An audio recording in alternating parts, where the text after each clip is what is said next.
All right, we're live. Welcome, everybody. Not that there'll be anyone here just yet, but I've just gone live. So welcome, folks.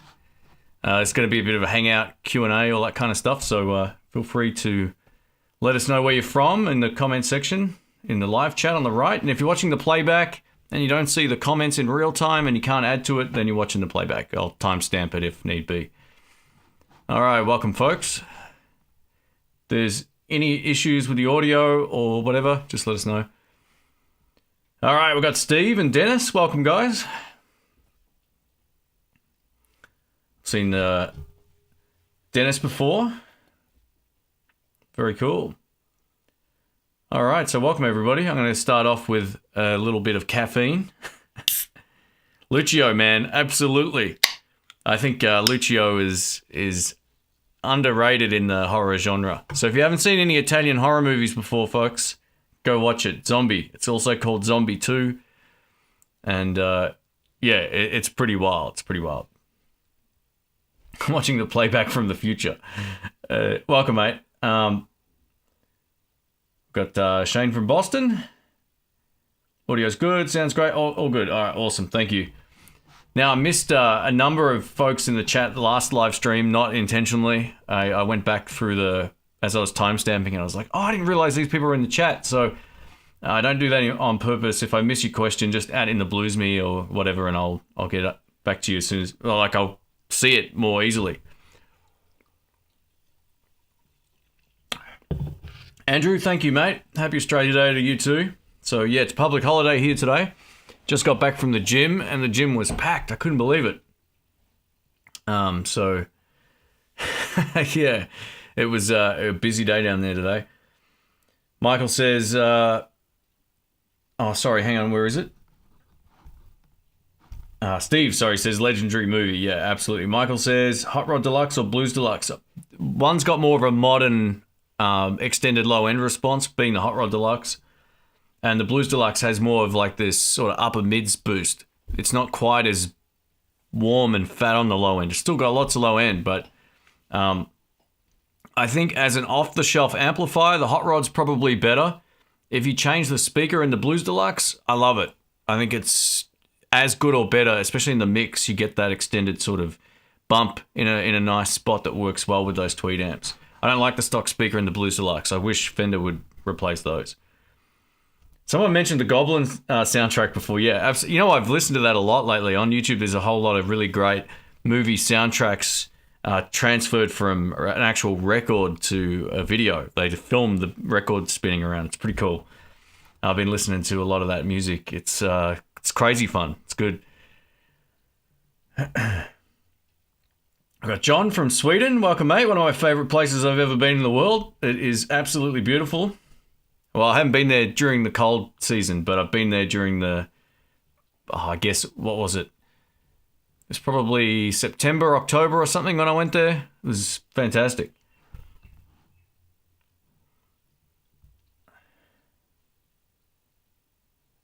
Yeah, it's horrible when the chat jumps. Yeah, it is. It gets stuck, kind of, and then, you move your mouse over it, and you, don't realize it's still moving below where you stopped it, kind of. I got Matthew from Killawarra. Very cool. Ash says the gyms are still closed. Yeah, we went through, I'm sure most people know, you heard about it on the news. I got a lot of friends overseas, and the only time we made the news was for our ridiculously long lockdown. But the end result of it is that things are opened again and we're good to go. Don't have to wear masks, playing music live or anything like that. So, we have no community transmission in my state, which is fantastic. So for weeks and weeks and weeks and weeks. So yeah, the gyms are open. I'm back to where I was before I finished before the lockdown, physically, which is great. It's taken me about 9 weeks to get back to that point. I'm eating better. You probably see it in my, I don't know, you might be able to see it in my face. I've actually lost 2 kilograms. So I'm way leaner than I was before, which is good. It's a good, now that I think the lockdown made me go, all right, I'm going to start doing this properly for a while. So I'm eating way better and, but still on the caffeine. So cheers, everybody. Back on the blue Vs.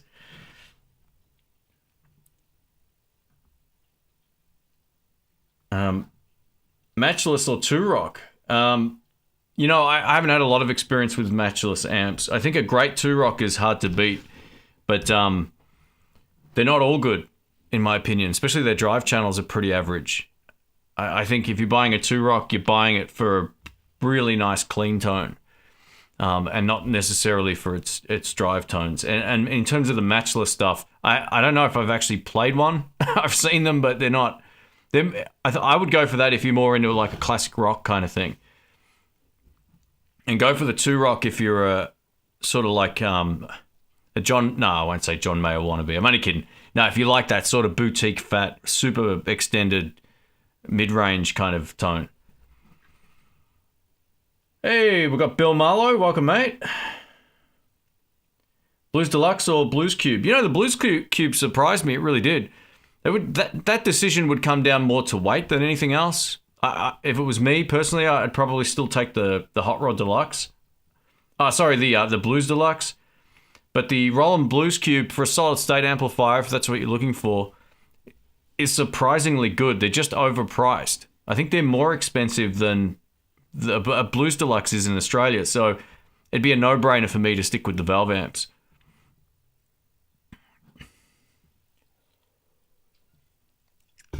What power do I use with my pedals? So my main pedal power supply has been a one spot, and I had one for about 7 years. And last year it died. The connector, I actually plugged it in somewhere I shouldn't have, and I bent the cable and kind of came loose. So I ended up buying another one of those, and that's what I use on my pedal board most of the time anyway. I also have another one from Kalen, which you've seen on my amp in a million different videos. They usually hold up the pedals. That's a really great power supply. I've had no issues with that for 5 years. So that's the one that I've been using non-stop as my pedal, like demo pedal power supply, because it's got all the different outputs. I've also got another one here too, which I've been experimenting around with, called a Anasounds K Plus, I think it's called. Yeah, so it's sort of, I can mix and match a bit, but my main one for when I play out live is the one spot. I find like it's enough power for the kind of pedals that I run.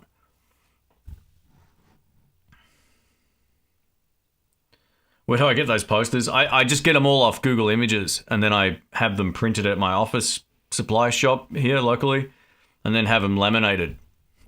So yeah, they're all off Google. You can find all of these online. That one though was the hardest one to find a good zombie poster of. That was really tough. That was I needed the right resolution, otherwise they don't look great.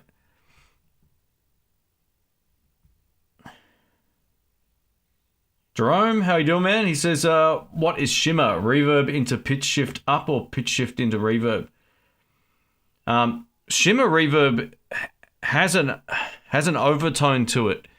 It's not, I don't know if it's necessarily, I guess it is an octave in a way, but it's like the trail is enhanced in that, like, you play a note and you'll hear the note, but the part of that effect is on the trail end. It's not necessarily on the actual note. It's weird how that works. So you're right, it is kind of like an octave on top of a reverb, but it's mostly on the trail of the sound. You'll play a note and then it'll sort of sweep itself in. That's my experience with it anyway. I could be wrong. I don't know the technical specifications or the technical, reason why that's the case with that. But yeah, it's a cool sound. It really is a cool sound.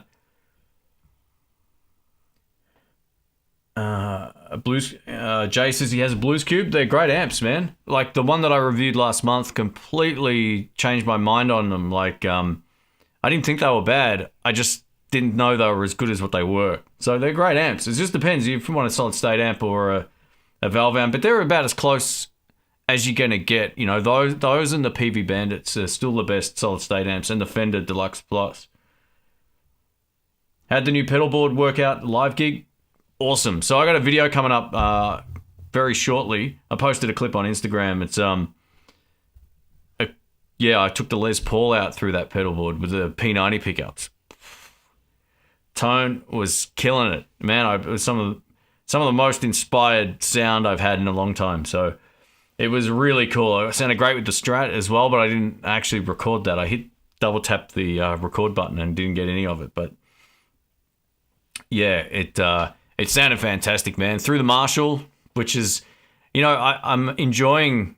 I wouldn't usually use pedals with the Marshall, but I thought I'll bring the Marshall out. And I tried the clean channel with my pedal board, and I was like, it's all right. I got onto the crunch channel of the Marshall, and then used the Tube Screamer type pedal, the Jux Overtube as a boost, and it was epic. It was so good.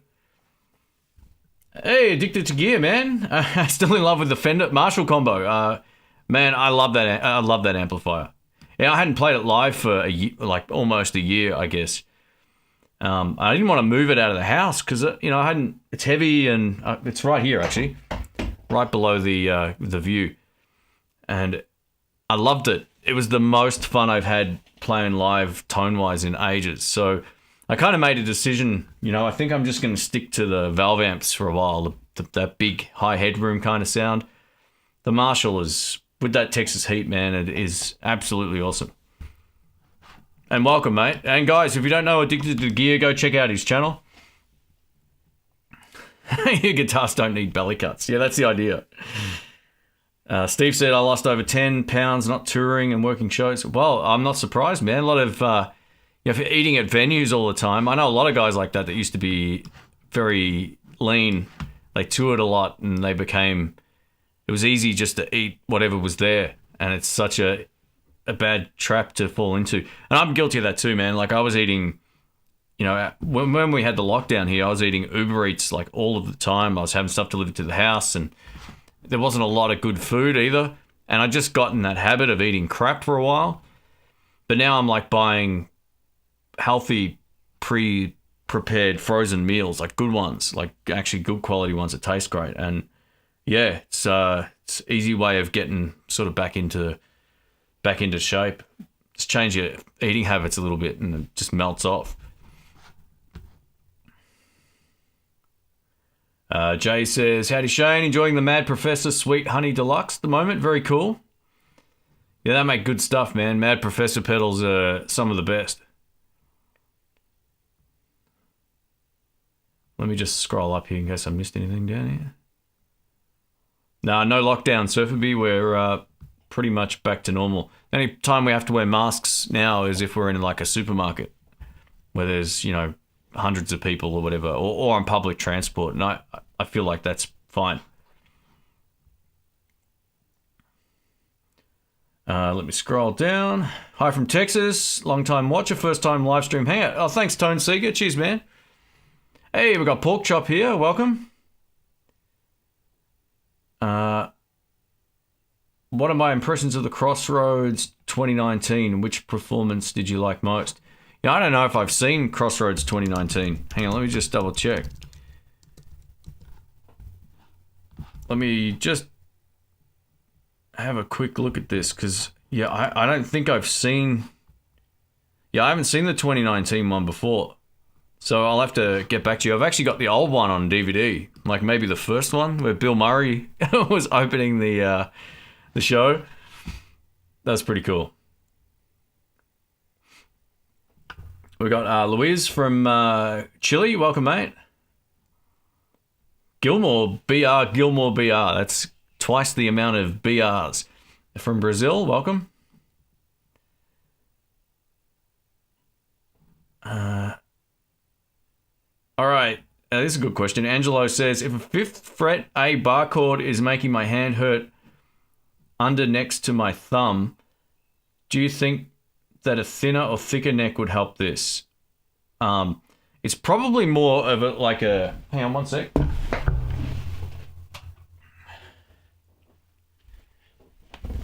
It could be a hand position thing. So you're doing a bar chord like this, I take it, right? So this is where I have my thumb. A lot of people will squeeze or they'll have it up higher. And if I have my thumb up here trying to make a bar chord, it's going to be far less comfortable long term. I'm going to get sore in here and it's just not going to feel good on my thumb, right? So I actually have my thumb quite a ways down on the back of the neck. So try that. Another way you can do it, plant your hand flat on the back of the neck. So it's just like this, and use your thumb for the low E note.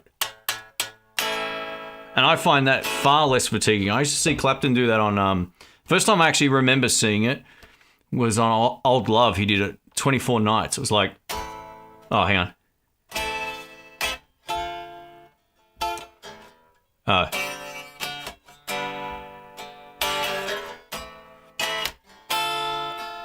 Yeah, he was using it for, like, instead of doing those chords, he was playing like, you know, like this.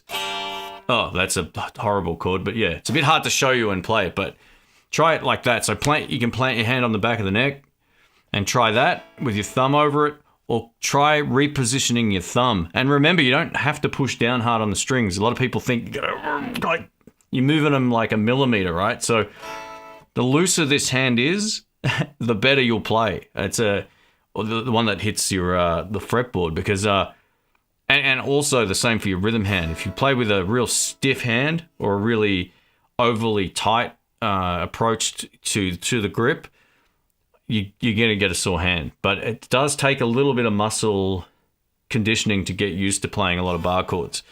You know, try also substituting chords. So instead of going like playing chords like this all the time, there's a whole lot of different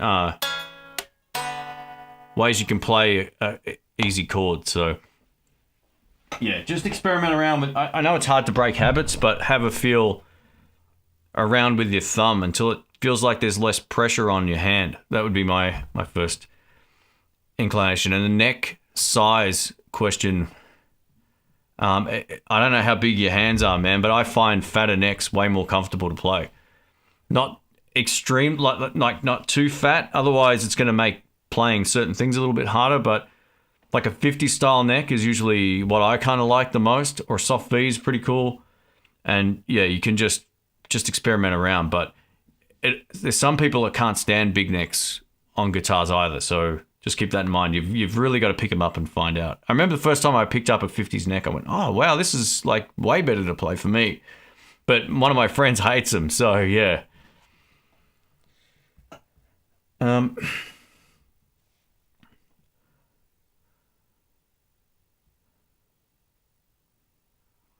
Did I ever play any Eastwood semi-acoustics? Yeah. Let me have a look. I think I did play a few at Jerry's years ago. Maybe not. I thought I did play some. Eastwood. Maybe I didn't. No, it doesn't look like it. I thought I played some. I did a whole lot of videos at his shop in Florida a while back, but the recorder I was using, which wasn't mine, didn't work properly, so I wasted like a full day of stuff that never got put up on the channel. I have played some, but I haven't actually like got any videos by the looks of it. I'm kind of surprised. And to be honest, I can't really remember what they were like unless I go through the photos. I just can't remember them all. Fishy, welcome, mate. He says, I imagine it would be more interesting drinking...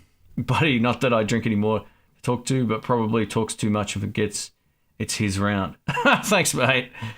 No, I'm actually probably way more introverted than I probably appear. Yeah, I get asked that question a bit, like, oh, are you extroverted? I'm like, I don't know. I feel like some of my personality is, but a lot of it isn't, because I spent so much time working on my own or doing stuff on my own. Like, most of my hobbies are kind of like introverted hobbies, like music, and then I'm into tech, and I'm also into, you know, weights now and all that kind of stuff. So there's a bit of, but I also love playing live, and I like doing live streams and all that kind of thing. So I don't know, I'm a bit of a weirdo when it comes to that stuff. We've got Buzz from Waco, Texas. Welcome back, mate. Grumpy Mike, how you doing? Welcome back. I'm pretty health conscious, but I got into eating pizza every night.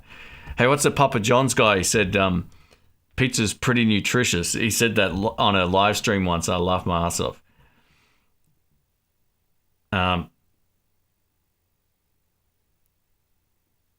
Marco, is it Marcos? Is that how you say that? From San Antonio, Texas. Welcome. Oliver says, my first experience with blues was when I was 4 years old, and my parents were hippies in the 80s, and I saw a lot of class acts on the blues festivals. Very cool in the UK, very cool. Yeah, my first introduction to it, other than hearing some blues rock stuff like Zeppelin when I was younger and some ZZ Top, was the Blues Brothers movie. You know, I still love that movie, but that's kind of, I think, what planted the seed for a lot of that, love for, the American music and whatever. Even the gospel stuff. It's got James Brown in there. It's fantastic. Pedal Room, welcome, mate. Oh, there goes the chat.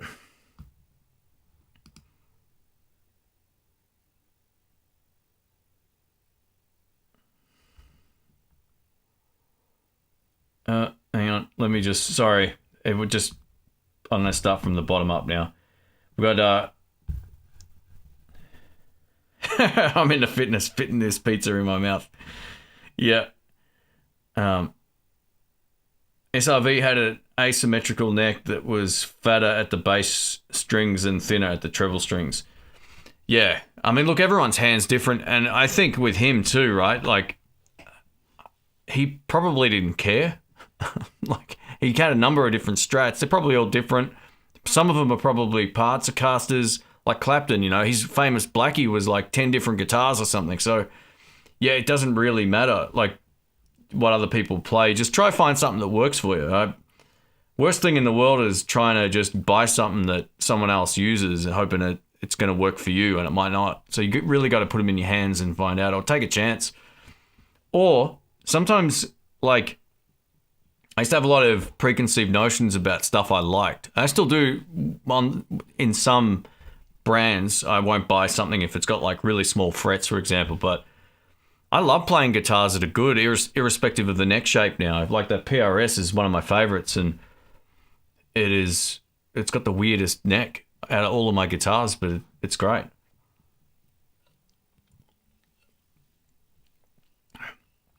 Pedal Room says, hey guys, 119 watching, only 30 likes. Yeah, come on, let's underachieve. Let's get it to 40. What do I think of the Squier Bullet? For an entry-level guitar, they're fine. I can play them, no problems at all. I think that where they probably suffer the most is their tuners aren't great.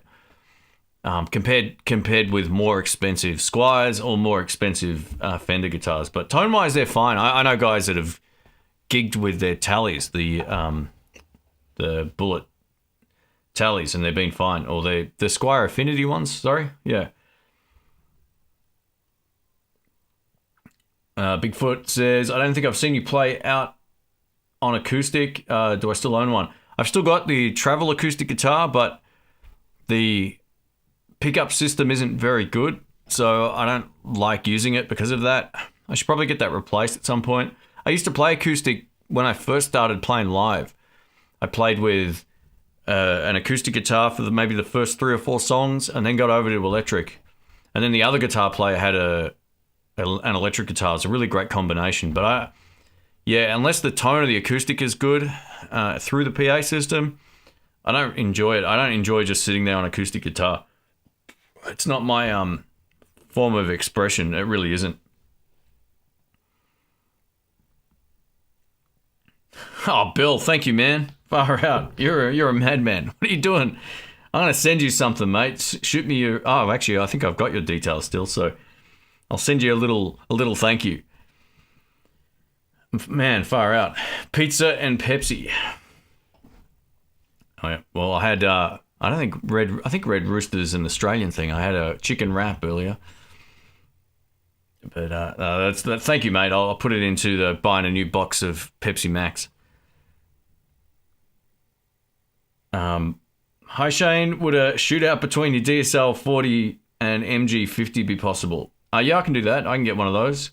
Problem is my Marshall isn't stock anymore, so people will whinge about that. But I can get my hands on the MG stuff easily from the shop, so not a problem. Thanks again, Bill, mate. I don't know what to say. You're way too generous. Oh, I should have also said too, coming up, I think this weekend, or maybe just after, I'll schedule it up when I know exactly what's going on. Rick and I are going to be doing a hangout again for the first time since like last year. So yeah, I'll try and schedule that up ahead of time.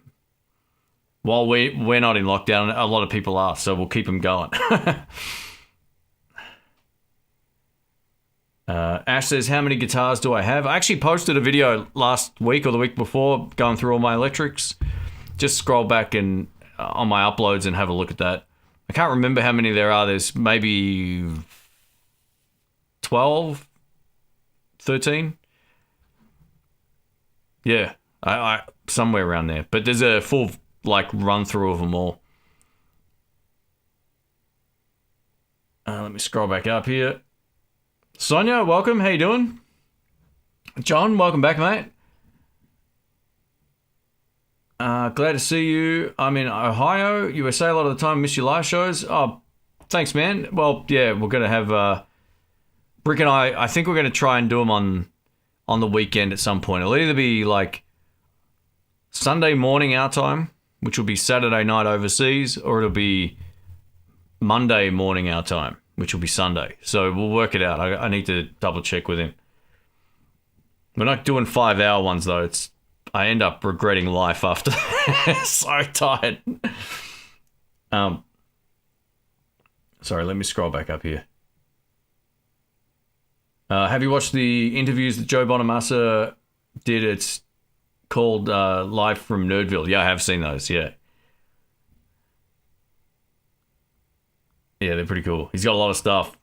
I think he's got one of those problems where he thinks he's like I think they call it gatekeeping, you know, where he's trying to buy all this stuff and hoard it because he feels like that's the right thing to do. They say that with a lot of people who collect like vintage anything vintage. It could be video games, could be, you know, whatever the case may be, right? It's like I think they call it gatekeeping. I feel like he's got that condition where he feels like it's his duty to source all the old guitars and amps and put them somewhere. It's kind of strange. Can I rap? No, I can't. But I don't mind the old 90s stuff.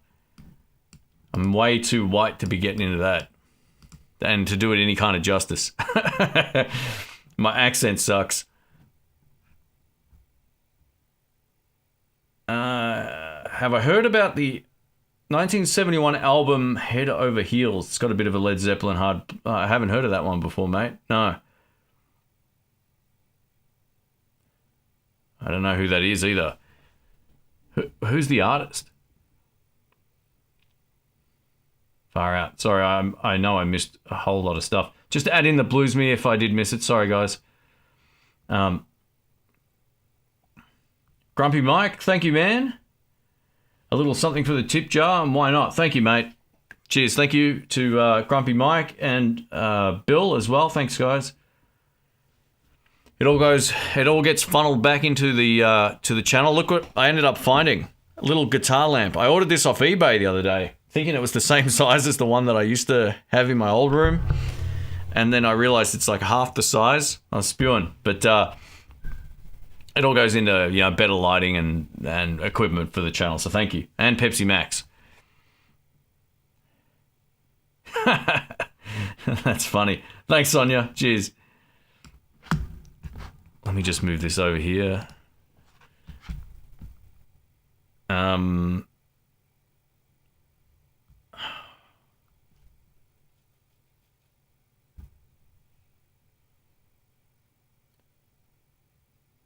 Let me scroll up. Scott from Fort Worth, welcome back, mate. Have I ever tried Sleepwalk amps made by a guy in sunny coast in Queensland? No, never heard of them. If they're Fender clones or something, man, I'm going to be like Sleepwalker amps. Let's have a look. Let's see if someone can make something original in 2020. Looks like a Dumble, but it looks different. Maybe we're onto something here. Let's have a look. Well, okay, so they look like Dumble copies, basically. That's kind of cool. At least they're not like... Oh, see, it looks like he's making... Oh, no. There's always a Marshall JTM 45 in these kind of amp makers, but you know what? They look great. So thanks for the heads up. I'm actually shocked. Most of the Australian amp companies, they're just remaking stuff that's been out for 60 years. Actually, I'm going to bookmark that because that looks like it's pretty good. Sleepwalkamps.com. Sleepwalkamps.com. I'll send a link down the bottom here of the chat. Where did it go? Here we go. Boom.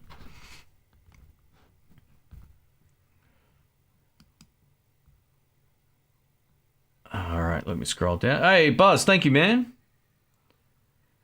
Again, mate, you're another one who's guilty of being way too generous. Great lighting, by the way. What lights and camera are you using? So the camera is the GH5S, which is from Panasonic. It's kind of like my main front camera now when I do shoot my videos.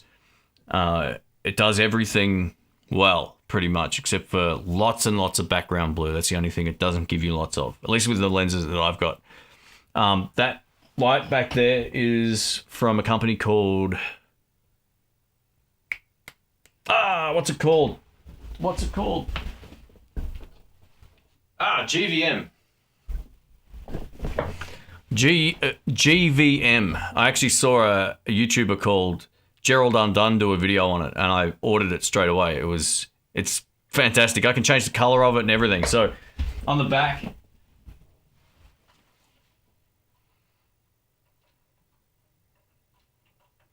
yeah, you can change the intensity of the color, how thick the color should be, or how dense the color is, and you can, oh, that's kind of like a normal color almost. Hang on. Yeah, you can control it on a, you can kind of control it on a app on your phone as well, so you can just select a color. It's really cool, and it does the job. Like, it just creates a bit of mood. And then I've just got a couple of small lights here. I got one softbox light above me, but it's pointing away because otherwise it'd be way too intense, because it's right near where I'm sitting, so it's actually pointing towards the wall. And they're just generic eBay softbox lights. That's about it. But thanks again, man. Thanks, Buzz. Yeah, check out the Panasonic cameras. Like, a lot of people will only buy full frame stuff, but the micro 4/3 ones, that you can get unlimited recording, 10-bit, 60p, all that kind of thing. So it's pretty cool. And thank you again. I ripped out the shaft of the pot trying to engage the coil tap feature. Far out, man. That's crazy. Have I checked out PolyFX Digit Bebo, made in Australia? No, I don't know that one either. I find like Australian, not all of them, obviously, but a lot of Australian companies aren't great at like getting known. It's like they don't want that responsibility of being popular. It's really strange. I see that all the time. With the exception of some pedal companies, like, yeah, the amp builders never want to get too big. It's kind of strange, and that some of them make good stuff. So, yeah, it's interesting that even as a local here, and there's Brett Kingman and a few other guys that make videos, you don't hear from any of these people. And I don't expect, like, I'm not saying they should send stuff out for loan for review, but it, yeah, I just don't think they still get the whole internet thing. I'm not too sure.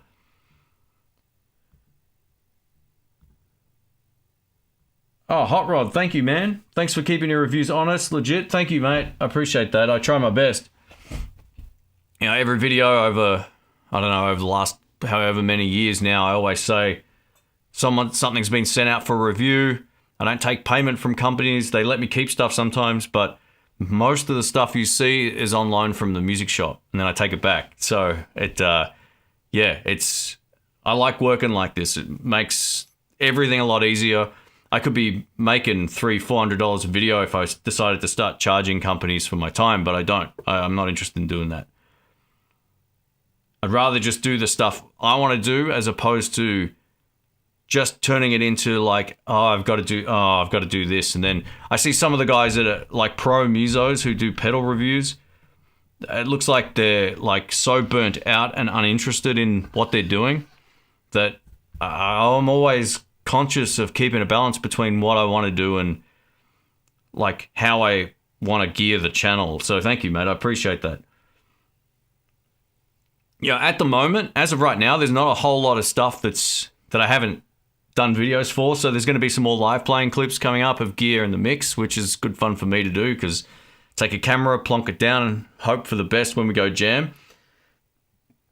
And yeah, I've got a few other ideas for videos as well, but I need to put a bit more time and thought into them as well. But yeah, the last thing I want to do is just doing a video every day because I'm obliged to do it. I just couldn't do it. Couldn't do that. It doesn't interest me.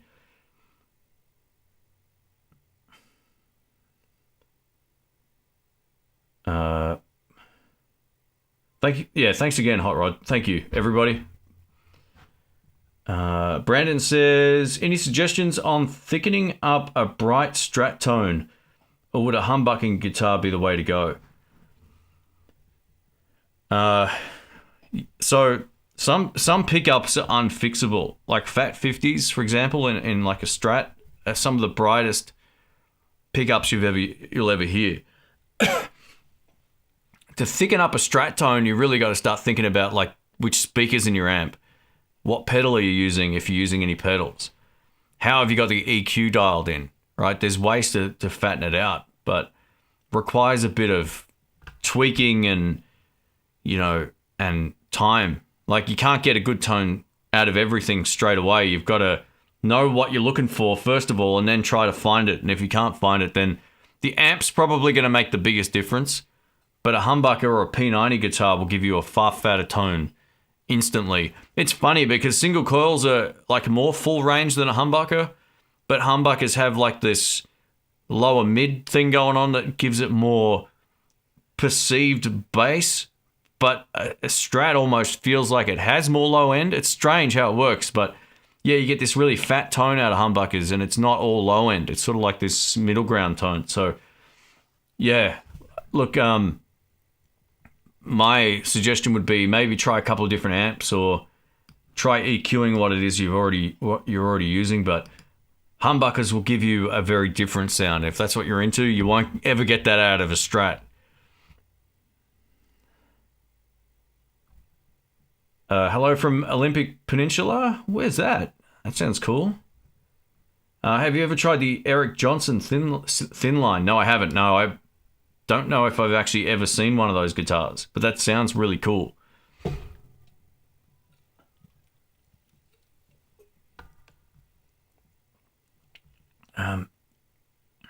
Nice Vice City poster. This is from Cameron. We need more lefty guitarist YouTubers. We're so underrepresented. Sorry.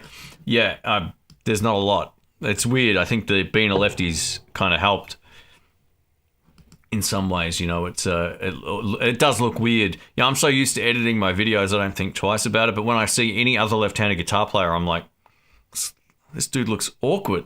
Yeah, even if it's someone well known, it just looks weird. So yeah, it is what it is. Do I want to try one of the lefty Fender Ultras that have just been announced? Look, if I can get my hands on any of those lefties, I'll definitely give them a go. I won't be buying one. I already know. I love my Strat.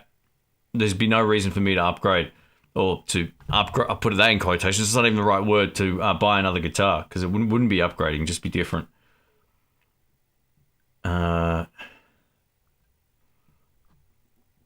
I liked your review on the Fender Tone Master. I have the Twin and love it too. It's awesome, mate. My Twin is right here. It's right below the camera. Who's your biggest blues influence? I would say Clapton overall, right? From the Cradle was the album that really got me into going, I want to learn how to do that. That was he was by far the most influential. Yeah, I could play a lot of his live stuff close to note for note for a long time. And, you know, he's still, like, if I listen to that album, I'm like, man, it's it's almost like the album I'd aspire to make one day. Like, it's so good. And he did that all live. So it goes to show you just how great that band was at the time, and his playing and his vocal. It was insane. I think my favorite blues albums are probably from Albert King.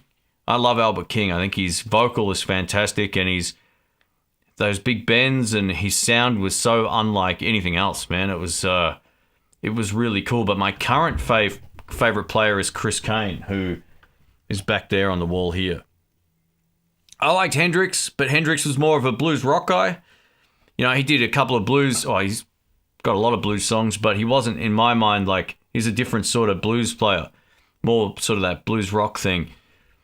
But yeah, I would say Clapton overall. You know, even though his show was probably the biggest letdown I'd ever seen personally, he was definitely the guy that inspired me the most. And then I went to Buddy Guy not long after seeing him, and Buddy Guy was the best showman. I was like, oh, this guy, man, this is just it's a different sort of showmanship, you know? Yeah, so even though Buddy's not kind of considered one of the great blues, he is a great blues guitar player, but, you know, he's always been kind of fast and erratic, and he's got his own thing going on. I love his live vibe. It is by far like one of the best live shows I've ever seen.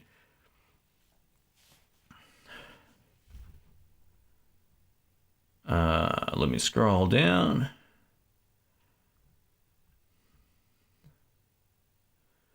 Hey, we got Autism Rocks here. Welcome, mate.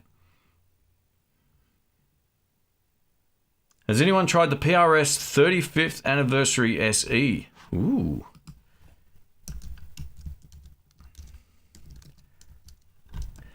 Let me have a look at this one.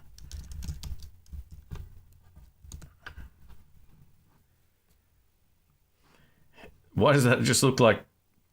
What am I missing here? Is this... Oh, Google Images has just brought up ones that look exactly the same as mine. Hang on. Let me have a quick look. I tried to find this connection so I could share this stuff with everybody on the live stream, but I can't find this little dongle thing that I need. It's floating around somewhere. It looks pretty cool. Where's it made? Is it made in Indonesia? Because I kind of felt like some of their Indonesian ones didn't feel like anywhere near as premium as their Korean ones. But yeah. Shane Retro Gamer rocks. Mate, I ended up taking that channel down, you know, like when that Copa stuff was coming in, where if a channel was targeted towards kids and they didn't want the advertisement being shown to kids that were younger than whatever age, a lot of channels suffered from that, and I just thought, no, I don't want to risk it, so I took it down. I kind of wish I hadn't have now, because all that stuff would have been fine. But yeah, I've been doing some guest spots, I guess, on a friend of mine's channel, Hippie Gamer Chick. You can check her out. And we've been going through some of the old retro games as well. It's good fun. It's good fun. Love the videos while practicing and playing live. Thanks, Sonia. Yeah, there's more of that stuff coming up. I'm just getting in the habit now of any time I go jamming to take the camera, or even a GoPro, which was some of the footage you saw last time. But I took my good camera out last Sunday night, and luckily there was some magic moments. We had one of my good friends, Jeff, who's a fantastic bass player, showed up and just made the night so much better. Like, he listens, he's aware of what's going on, he can pick songs up. I mean, I played with him for like 10 years, so yeah, it was when you've got someone like that on board, and my good friend Drew on drums, it was just too easy.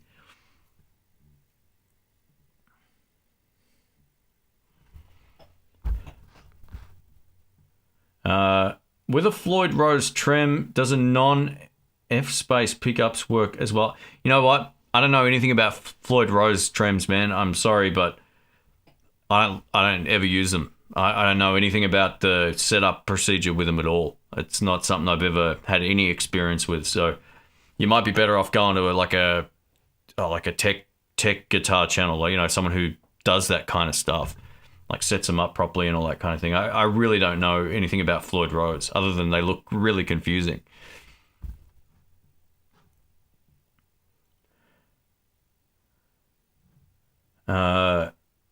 Timothy says, hello Shane from Chicago, really enjoy the channel and advice, thank you. Hey, no worries at all, thanks for joining in. EQ pedals help on bright pickups. Oh, well, there you go. Yeah, I didn't think of that. EQ pedals can work as well, but, you know, your amp's also got EQ controls on it, so exhaust those first as well. Is Bonamassa that dude that pays $100K for old amps? I wouldn't be surprised if that's how expensive they are. Yeah, he just hoards them in a room. Yeah, good on him. But the funniest meme photo ever is him. He's holding the guitar like this, and he's got amps and guitars like... It's a wide-angle shot of like this crazy, crazy collection, all Tweed amps and old Gibsons and stuff. That's what I meant before, like the gatekeeping kind of thing.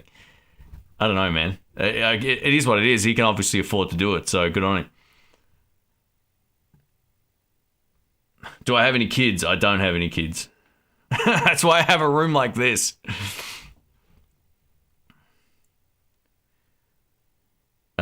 Thanks everyone for the big thumbs up. Really helps the channel. Thank you. Appreciate that, Sonia. Yeah, I don't know how many we're up to, but if we can get to 125 today, you're all awesome. Thank you. Let's see if we can do that. That would be super cool. It's funny, I don't... Oh, yeah, we're 85 likes. All right, we can get to 100. Come on.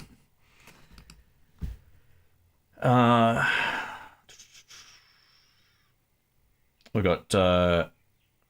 is it Chaycasters? Is that how you pronounce that? I like your little light, by the way. It's one of these. Your avatar light is one of those.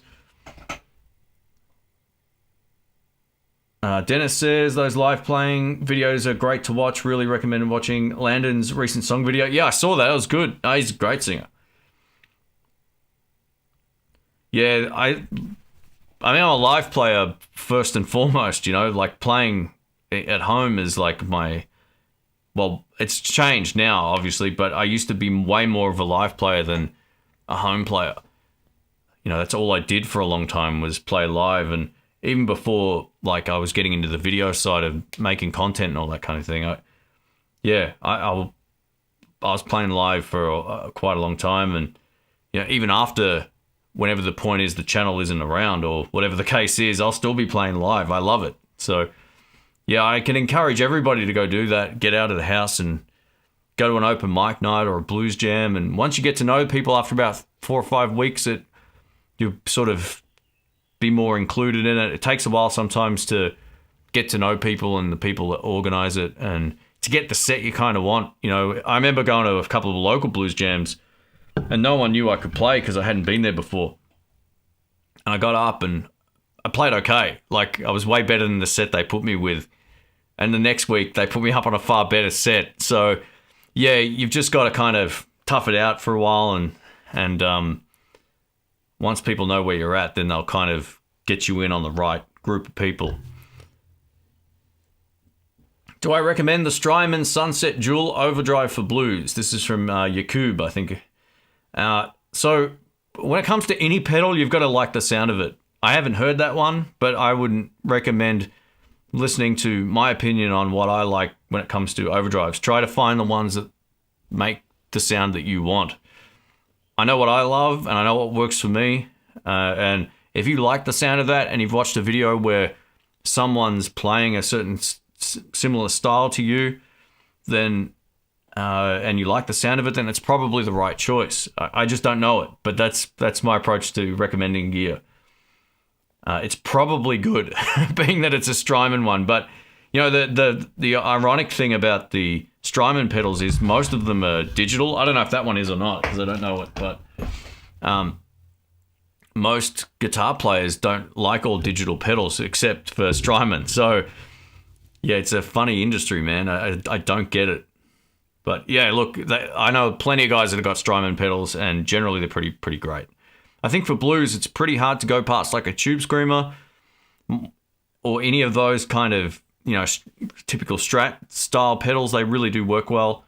And for me personally, the Royal Flush is still the best overdrive I've ever used. Funnily enough, a mate of mine got to use it the other night for the first time. He had a Boss Katana on the clean tone, and he plugged in my my pedal board. I said, oh, you know, hey, experimenting around. He goes, mate, that dual pedal's the best pedal I've ever played. I was like, I know. It's great. So, yeah, just try to find the sound that's in your head, and you got to do that just by listening to a lot of stuff if you don't have a chance to try stuff.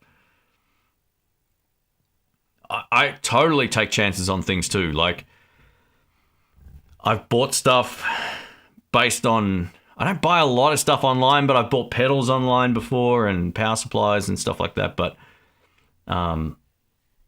yeah, you've just kind of got to take a chance. The good thing about a Strymon pedal is that it should hold its value pretty well if you don't like it.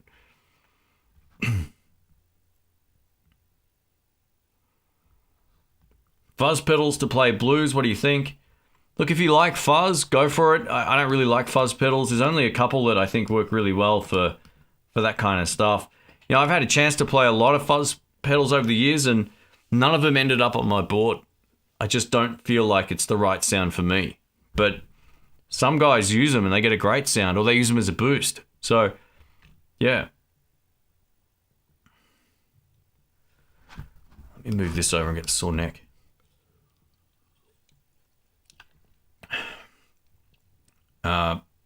Is it... Sorry about these. I don't know how to pronounce your name, man, but it's like X-Man. I'm going to call you X-Man.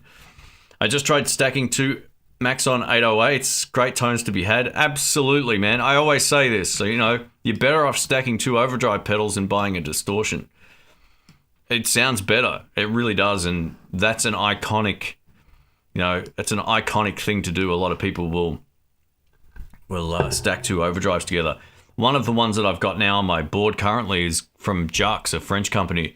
And it's exactly that. It's got a switch for it. Like, if you have the switch down, it's a single tube screamer.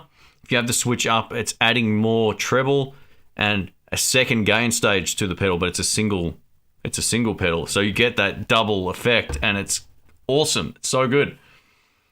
You'll hear it on the video coming up on the weekend, I think. Oh, excuse me, sorry.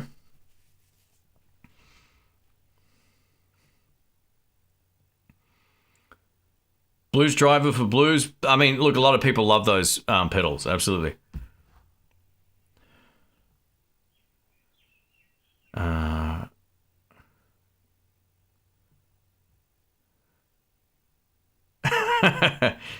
That's funny. My grandmother bought me a bunch of left-handed Pride stuff a number of years ago. But I'm right-handed. She just assumed I would have inherited it from my dad. That's funny. The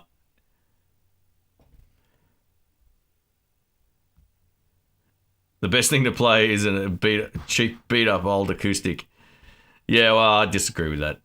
But you know, I know you're joking. The old acoustic blues is great. You know, the old country stuff, but you can't wail on an acoustic. It's very, very different.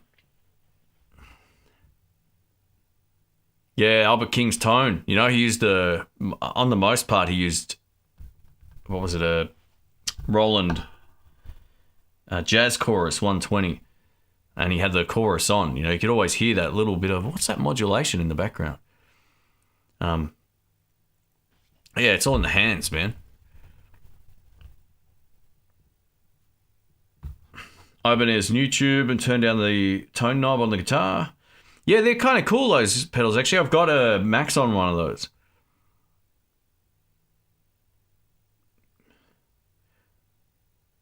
All right, we've got Peter. Welcome, mate. What do I think about the Keeley Dark Side for the price? You know, I don't know what that is. Hang on. What is it? Oh, I've seen these before. I've never used one of these, but I have seen the thumbnails pop up before. Well, they sell, they're pretty expensive. $300. Probably list it for like $220 or $200 and see if you can get rid of it. Depending on what country you're in, just check your local prices. I always find with pedals, if they're like a good brand, you can usually get about half to like 2/3 is like you don't want to price it up any more than about 2/3 of what you paid for it if you actually want to sell it, unless it's something that everyone's looking for. 2/3 of what you bought it for will be fine. That's kind of, you know, a rule of thumb, at least on the used market.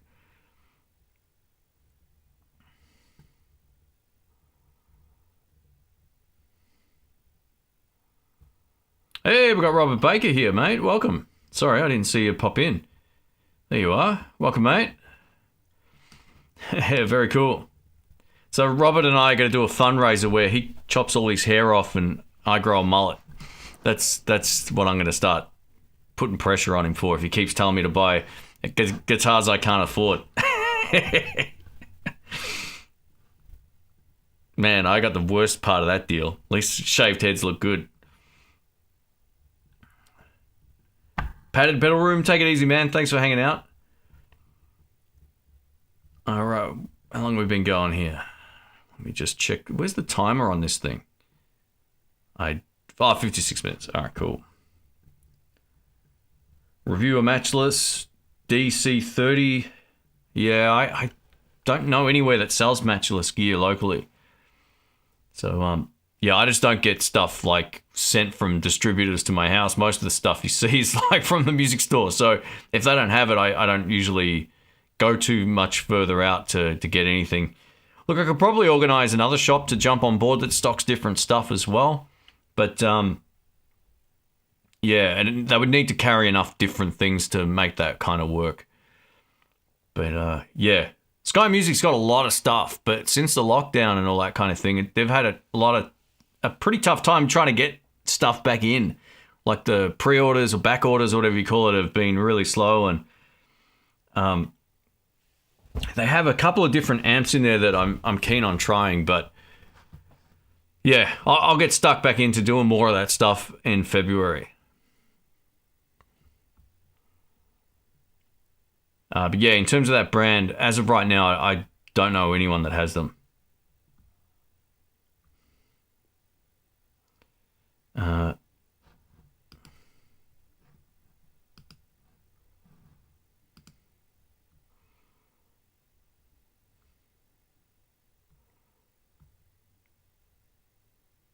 Let me scroll down. Earthquaker Devices, Plumes is a very underrated overdrive. Yeah, they make some good stuff as well. They also make some really strange stuff. Nick says, was just watching your episode about the new pedalboard. Very cool stuff on there. Thanks, man. So yeah, it's a pretty cool. It's a pretty cool store. Every time I go to do one of those videos, I get people walking right in front of the camera, so I had to cut a lot of the shop walkthrough out. Otherwise, it's a pain in the ass to edit. So, yeah, that you'll hear the pedalboard in a much better way this coming video coming up, where it's basically trying the Les Paul Studio out. I think I played it live once, but I never got any footage of it before the lockdown. So I got to tell you, man, that the tones of that, oh god, it's good. Mullet mode, let's do it, man. Let's both get mullets. I'll just start growing my mullet out.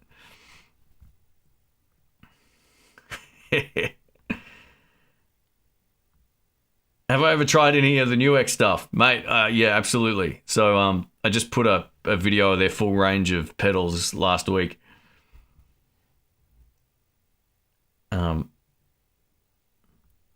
And what's the 300? Oh, I've got one of these. I actually got asked to make some presets for this. I don't know if I'm supposed to tell anyone that or not, but I can't remember. So this is like a new multi-effects pedal they've got.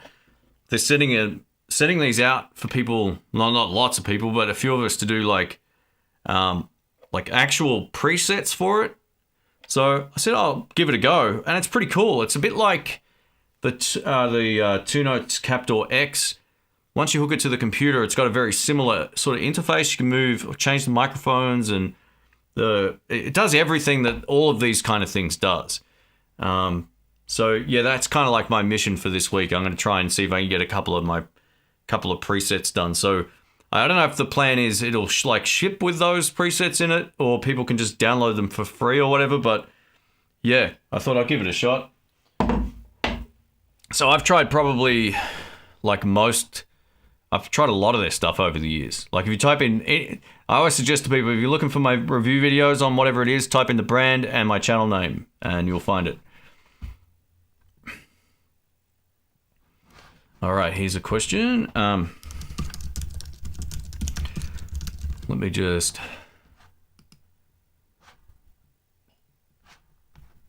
I'm just going to give you a list of speakers here.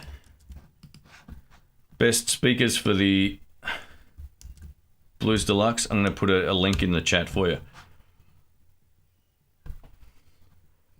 Put more up of the shop. People are fun. Yeah, look, I'm going to try and do some different videos. Last year was the year I was supposed to try some new things, but it didn't happen. So hopefully later this year that'll all happen. I'm kind of semi-organizing a few things far ahead of time this time, so I don't have to. I don't want to give it away, but yeah, the plan is now it might be better than it was going to be last year.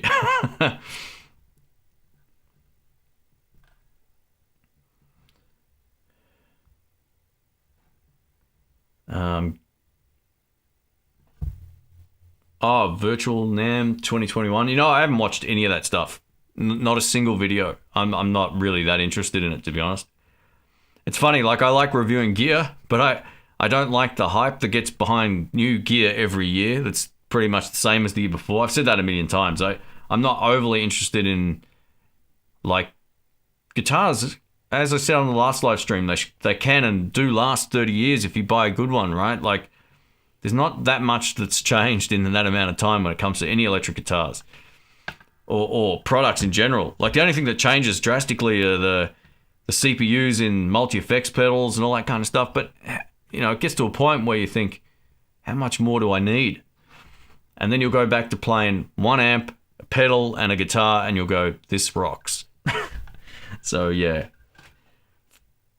Keep practicing. Go out and play live. It'll make it feel like the gear is getting put to use. That's my opinion.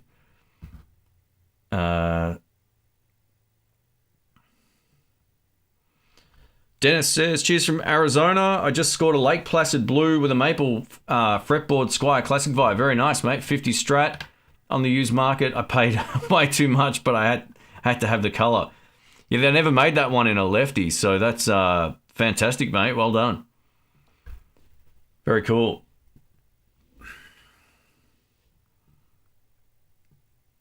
Joe says, hi Shane, wanted to ask your thoughts on mixing minor pentatonic and Mixolydian scales to improve blues soloing. Any resources that could be useful? I'm a massive fan of Matt Schofield. Yeah, you probably, like, it's sort of a weird question. I never learnt probably the right way to mix scales. Over the years, I've worked things out that kind of work, and I'm very straight ahead when it comes to my musicality. I don't even know if I really use the Mixolydian scale, but I'm forever mixing, like, the major and minor, and depending on the key of the song, if it's a minor based groove, I'll be mixing up. I'll be playing over the changes, and I'll also be throwing in, like, the Aeolian scale occasionally, or notes from different, you know, blues scales on top of that as well. So, yeah, look, if you really like his kind of style, you've got to find out why that works. That would be my suggestion. So see if you can find any lessons on, I know he's done instructional videos. Sometimes they're invaluable. You know, even if you buy it, you'll get a lot out of it. Yeah, I'm not much of a music theory guy. I understand, like, I think I understand the basics, and I understand what works for the kind of music that I play, but you look at Robert, and he knows all those fast and flashy runs. Go check out some of his lessons. I mean, he's probably got a lot of that Mixolydian kind of stuff in his rock catalog of licks. So, yeah, that would be my suggestion. You got to find someone who plays that style or can explain how that style works. But for me, I'm just mixing up major, minor, the blues scale, and Aeolian, and also moving with some of the chord changes, but not all of the time. So that's kind of my approach. It's pretty simple. Have I ever tried the Voodoo Lab Super Fuzz. I haven't, no, but I used to own one of their overdrives, the Sparkle drive. It's pretty cool. But yeah, fuzz isn't one of the effects I really use. Rob says, coming to Florida once COVID is done. Absolutely, mate. I might buy a house there. I'm thinking about it one day. Not a house, but maybe a small place. I'd love to have a place there. I go there. Well, I used to go there a fair bit. So sell off 10 guitars or something and buy a. Man, yeah, I don't know. Who knows? Grumpy Mike says, by the way, Shane, thanks for the new backing track this week. Hey, no worries, man. I'm enjoying writing new stuff. Yeah, my goal for this year, well, not really a goal. One of the things I want to do less of is, well, I should say it this way. The thing I want to do more of is put a bit more time into the music side of the channel, like make better tracks. You know, I wrote a lot of backing tracks in November and December, maybe like 15 of them or something, but I reused a lot of them all the time. So I want to start going, all right, what can I do today? And force myself to come up with more tracks. And the catalog of those is building up pretty quickly. So yeah, there's way more of them on the way, mate. I got another, probably maybe my favorite backing track, or one of them is coming up on the next, I think it's maybe tomorrow or tonight. I'm not too sure when the video goes up. But yeah, I'm loving that side of, you know, I'm thinking I got to play more music, not, this is a live stream, I talk about guitars and stuff, but yeah, for me now it's more about that. I don't want to, yeah, it's fun. It's a good challenge for me to keep it interesting for myself. I really think, like, after the feedback on that video where I reviewed the range of NUX effects, it was like no one missed the isolated demo section. It was just like I put all the effort into the one big track, that was enough. And if anyone needs to see more, there's plenty of other videos of those pedals out there. So that's probably the approach from now on. Just keep those videos far shorter, but have a really killer, like, jam track. I think that's what I'm going to do for a while. And just, yeah, see how that goes. $800 for a Fender Squier is a bit much. Wow. Yeah, that's pretty expensive. I don't know how much they are locally here. I have no idea.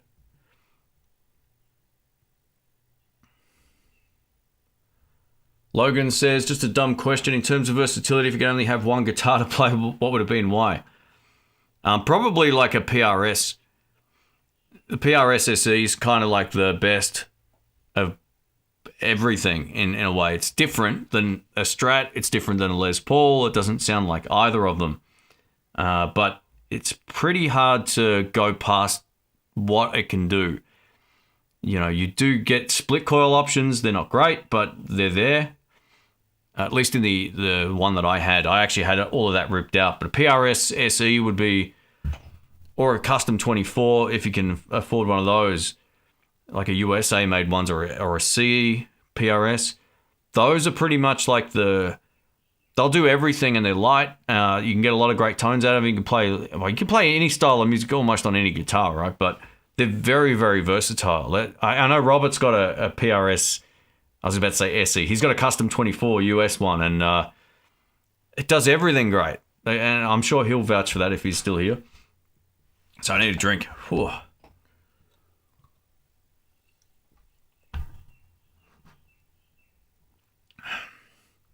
Here we go. Oh, Robert, here he is. He says, the best theory you'll ever learn is your ear. Yeah, I totally agree. You know, the more now that I'm playing more again, I'm hearing things, even listening to music that I don't know that well in the car. And I'm listening to the chord changes, and I'm like, I can visualize, maybe not the exact key it's in, but I can pick that there's, you know, they're playing like a bar chord 2 frets down and going to like a change that I can visualize that in my head. It's really good for your learning. That's how I learned a lot of the blues stuff that I play. None of it was tabs.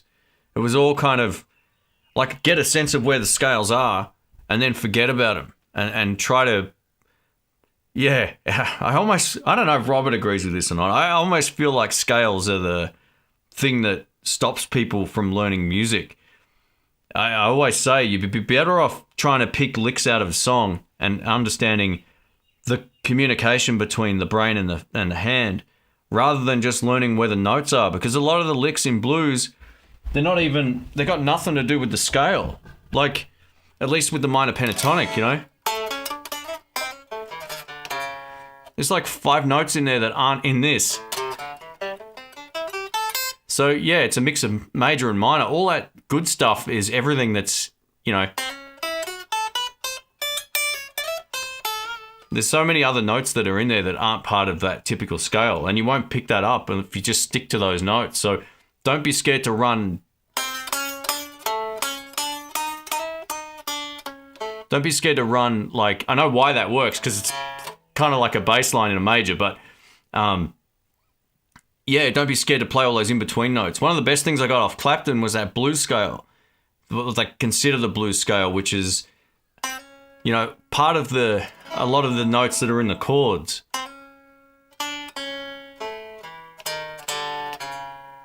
You know, ending here on an A.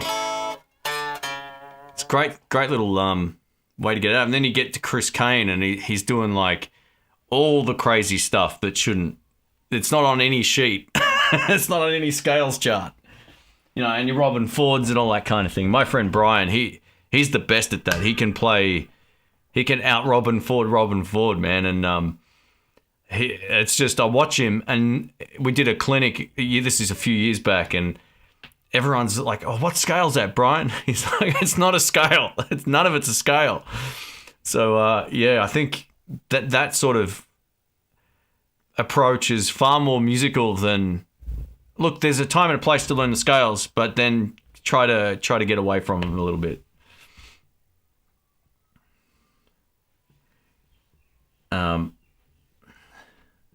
Robert says it's super weird. Scales can be the best thing and the worst thing for a player. It's really strange. Yeah, I'm always more focused on trying to say something on the guitar than playing scales. You know, I'm not flashed by any stretch of the imagination, but for me, the guys that I listened to made the most simple things feel and sound great and relatable. And that's always been my approach. Like, I was listening to a lot of the players at the Jam last night, and there's only one other player that plays with phrasing. Everyone, as soon as they get on a solo, they're going like, you know, the whole time, just, there's no breaks. I'd rather just play something that feels good and sounds relatable than playing with just... What's the word I'm looking for? Like, no self-control, maybe? Like, and you can make fancy stuff sound great. I can't do that. But, yeah, if you can play quick, there's a time and a place for that. I'd love to be able to play faster. But, yeah, it's all about making it feel and sound good. So you're not going to make it feel and sound good if you're running scales like this. You know...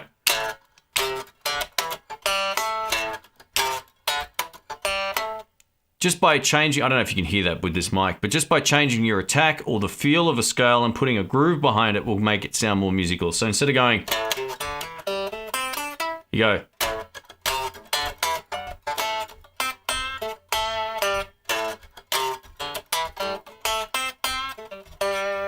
It's a good little thing to practice too. Just play a scale, but make it feel musical. Don't just play it up and down.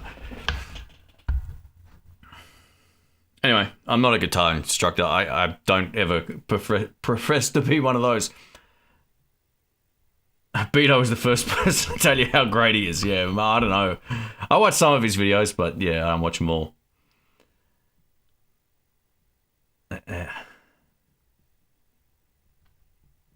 Buzz says, took lessons with... let me move this over here. Took lessons with Gary Willis and asked him about scales. He said that you learn scales in school, and at the end, they tell you to forget them and play what's in your head. Well, there you go. Yeah. It's pretty much what it is. You know, it's... Yeah. That's a great way of saying it, because at the end of the day, if you're not playing what's in your head, what are you playing?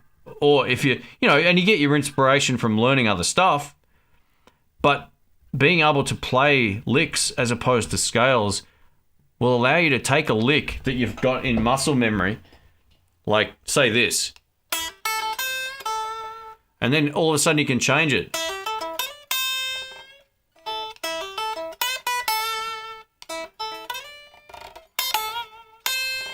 So yeah, you can, you know, it's a way of developing your musicality. You learn a lick, and then you take a small section of it. You can turn it into anything else. So just play the first half of it or something. Hey, thank you, Scott. Far out. If you don't like fuzz, curious of what you think of Gary Clark Jr., one of my current favorites. You know, he's good. Yeah, I think he's a good artist. I haven't heard a lot of his stuff, but I've heard enough of it to know that he's a talented dude. I like his vocal. I think his guitar playing's pretty solid. I don't know if he's like... He didn't strike me as someone who was like, oh, wow, this guy's like an amazing guitarist. I think he's really, really solid, but he's not like a... Well, I don't know how to say it nicely, but he's no virtuoso. I think he's good. But he makes it feel and sound good as well. So, yeah, I think he's a solid act. I need to get into him more. The stuff that I've heard and seen on YouTube so far, I've enjoyed. I actually went to this was probably a year or so ago now. I walked into a shop, had this track on, and it was grooving big time. Like, just great bass line, great drum track.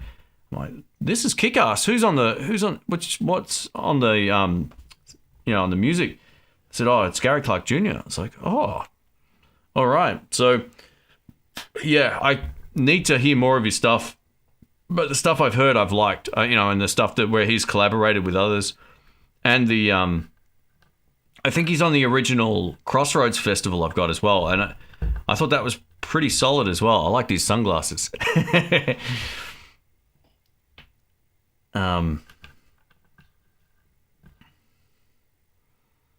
So Scott, thank you, man. I appreciate the super chat there. Thank you. It's a bit like everyone here can speak English, but few of us know how to write properly. It takes practice, acquired skill, and emotion to be creative. Absolutely, man. Yeah, one thing I'd love to be able to do is to tell a story in a really captivating way. You know, some people most of the guys that do really well on YouTube as talking channels are great at arranging their thought process when it comes to storytelling. And it's clear with a lot of the guys that are, million plus subscribers who mostly talk in any niche, right? I'm not just talking about guitar channels. They're really great at arranging a story and giving it context and mentioning the smaller details. I'd love to learn a bit more about that because I really feel like that's a skill I'd love to learn more about.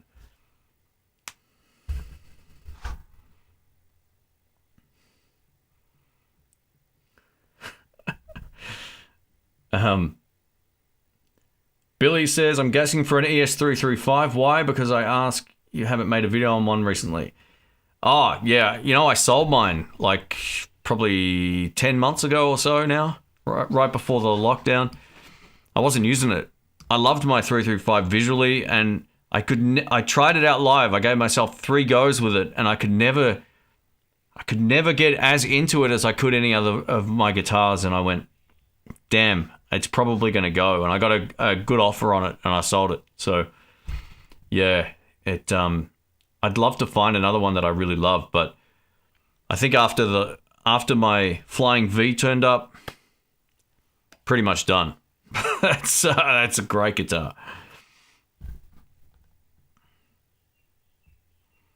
I still want to see a video with all the Vox wahs. I'll see what I can do. That was all the wahs they had in the shop. They usually do have the Vox ones, but obviously not on that day. All right.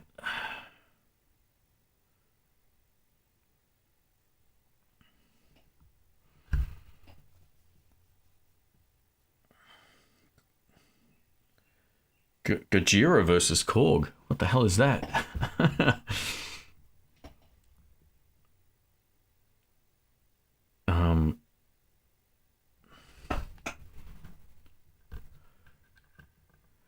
Yeah, I see people talking about guitar specs. Look, don't get too obsessed with it. It really doesn't make that much difference in the end. I remember when I could only ever play one type of guitar. Back in the day, I had a 335. That was my main guitar. And when I went to the Strat, I couldn't play it at all. Like, I sucked on it. So I played it enough that going back to anything else felt weird. So what you'll find, like, the more you play in general, the easier any guitar will be to play. It doesn't even matter, like, too much about the specifics about it, unless there's something that is a limitation on the guitar. I don't get too caught up in it. Grumpy Mike, take it easy, man. Thank you. Thanks again for the support, mate. Hendrix talked about finding the right notes. If you can bend and slide while you play, you can find the right note. Yeah, well, that's it. I've done that so many times when I'm doing a bend and I start on the wrong fret. Like if I'm in A, say I'm like half a fret out, I should be bending from like here. I bend here by accident, and you get up to it, and so it sounds wrong, but you bend that extra fret and you get all the way up. So, mate, he's right. It's about how you recover from the mistake. I'll tell you what, I've had no sort of issues with these pickups whatsoever. I kept the old ones just to see if I'd ever go, oh, what have I done? No, these have been fun. So I think it looks good too. Looks good under the lights in here, this thing. It's beautiful. No regrets was the word I was looking for. All right, we might wrap this up in just a sec. If anyone has any last questions, feel free to let me know. I'm just going to scroll down and see if I missed anything. I'm still not at the bottom of the chat.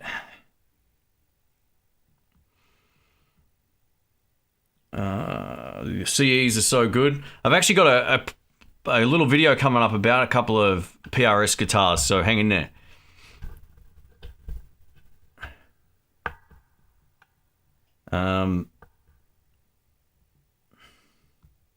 Should I get a PV Bandit tattoo? Mate, that sounds like the best idea ever.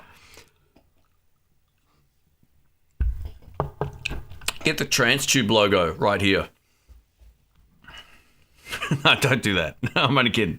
I don't want to be held responsible for that.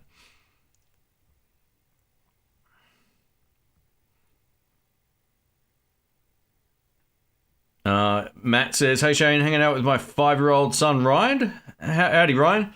I'm temporarily down from dual mono rig with a kick-ass pedal board to playing acoustic. There you go. All my Princeton from time to time. Very nice, man. Good stuff. Thanks, Sonia. Cheers. Appreciate the kind words. I think as long as I keep the channel interesting for myself, I'm going to keep doing it. If it ever gets to the point where I'm like sick of making review videos or I'm sick of just doing one type of thing, I'm just going to do something else. I've learned over the years that, the best way to keep this going long term and interesting for everybody is not to just keep doing the same thing all of the time.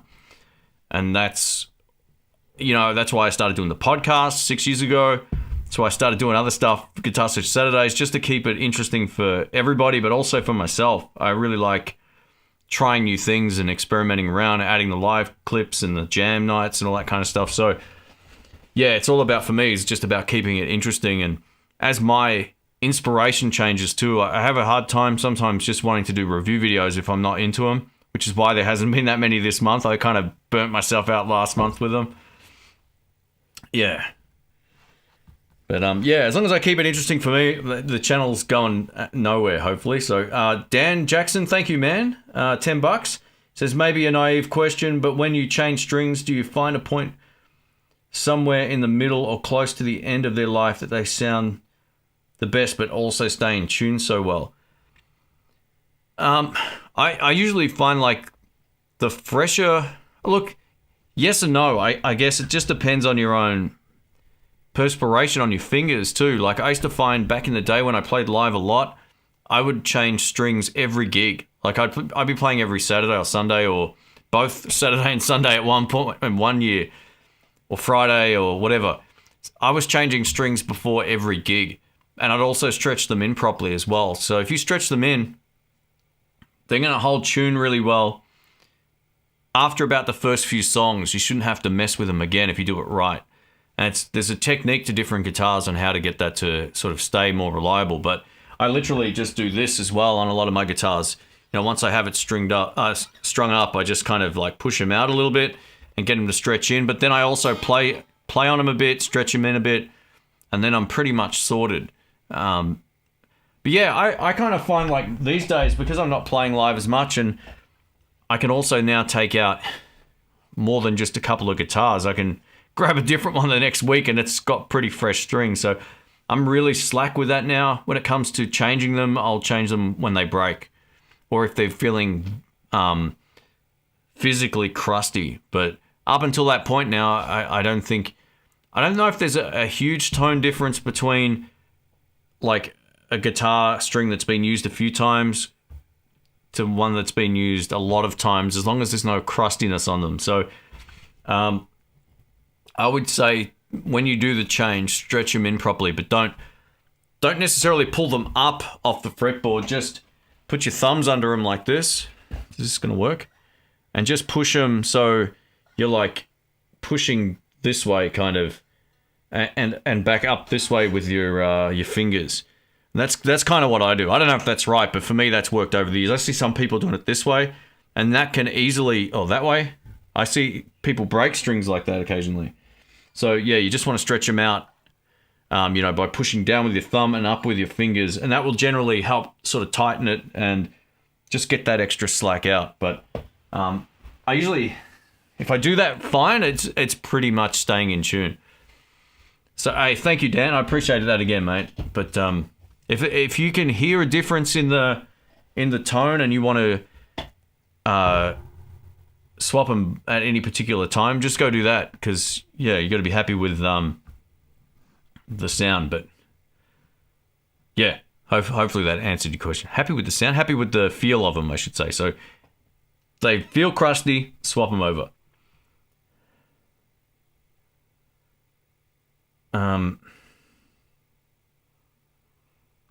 Social Port says, Shane, still feeling great about the American Original Strat? Yeah, absolutely. I've been using it live every Sunday the last couple of weeks. It's been great.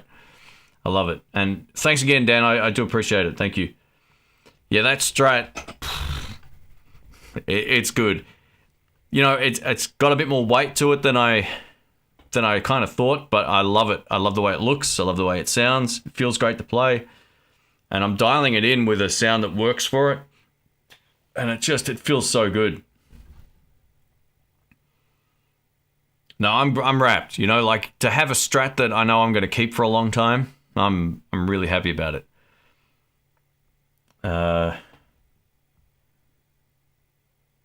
Is it advisable to buy a guitar online without trying it first? You know, it depends where you live, right? But in Australia, our return policies kind of suck. If you don't like something, it's harder to get your money back. You can exchange it for something else, but that's not always... There might not be something else that you love, right? So, I'm not one to buy a guitar. Look, I don't buy a lot of stuff just to sell it, you know, to like... Now the stuff that I've got, I plan on keeping. So, for me to make sure I like it, I go test them in a shop. That's what I can do here, and that's the best for me, because if I was to buy something and I was like, oh man, there's something wrong with it, or if something's wrong with it, you can get a refund, right? But if it's just a change of mind thing, it's very different here. So I always suggest if you're buying a guitar and you have the ability to go in and test it out, then go do it. It's the best thing you can do, because what you see on a video, what you see in the photos, doesn't always end up being what it is in reality. And I'll tell you a great example of this. I had Fujifilm, a camera company, send me out a camera. It's not free or anything, right? And it's their top of the line, like, you know, mirrorless camera like this. I watched all the videos and I was like, oh, this is going to be amazing. And then the usability kind of sucked. And if I had bought that, I would have been so pissed off. So just try to play it if you can. If it's expensive, do it. If it's something like a Squier or a Harley Benton or a Classic Vibe or anything like that, or a Mexican, you know, a good branded guitar like a Fender, Made in Mexico, Strat, or something like that. They're all pretty consistent, right? So you probably will have far less issues with something like that.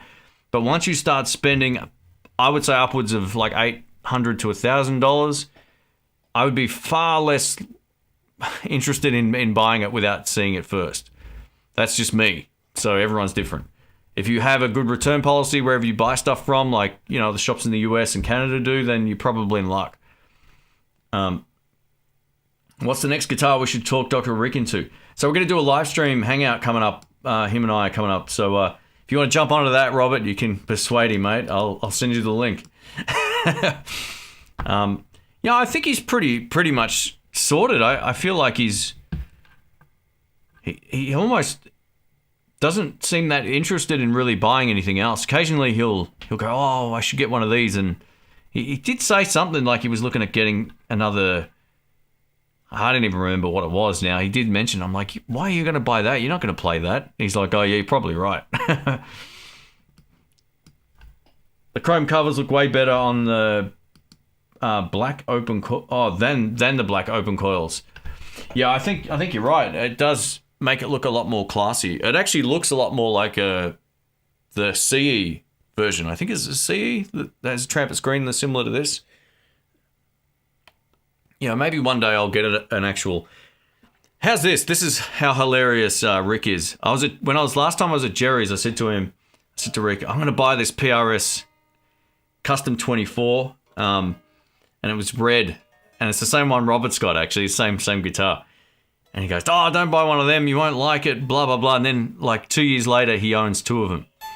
So, yeah, it's they're two PRS guitars. They're pretty cool. But, yeah, I love this thing.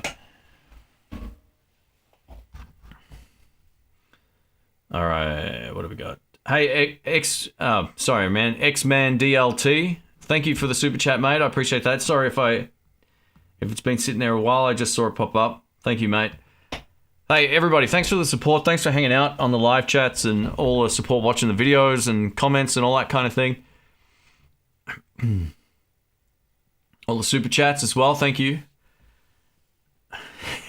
Sonia, that sounds dirty. How often do I lube my nut?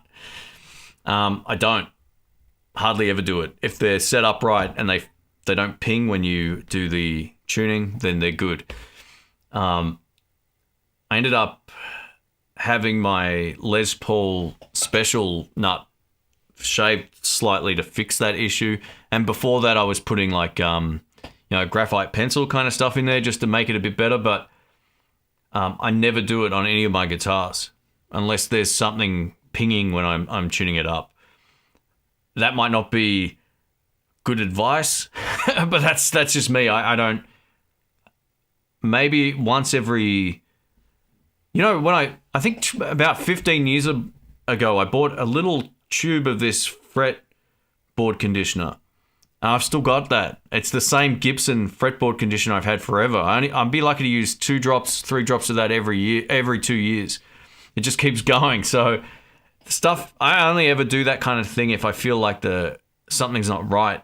Like if the fretboard looks dry, I'll add some of that on. But if it doesn't, or if it's fine, I don't worry about, fixing something that isn't a problem. Otherwise, I'll probably turn it into one.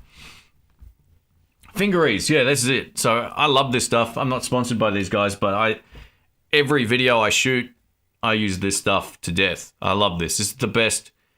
So maybe that's probably part of. I just spray this all over the neck, front, back, and it's pretty cool. And it helps, I think, also keep the strings in a bit better condition as well.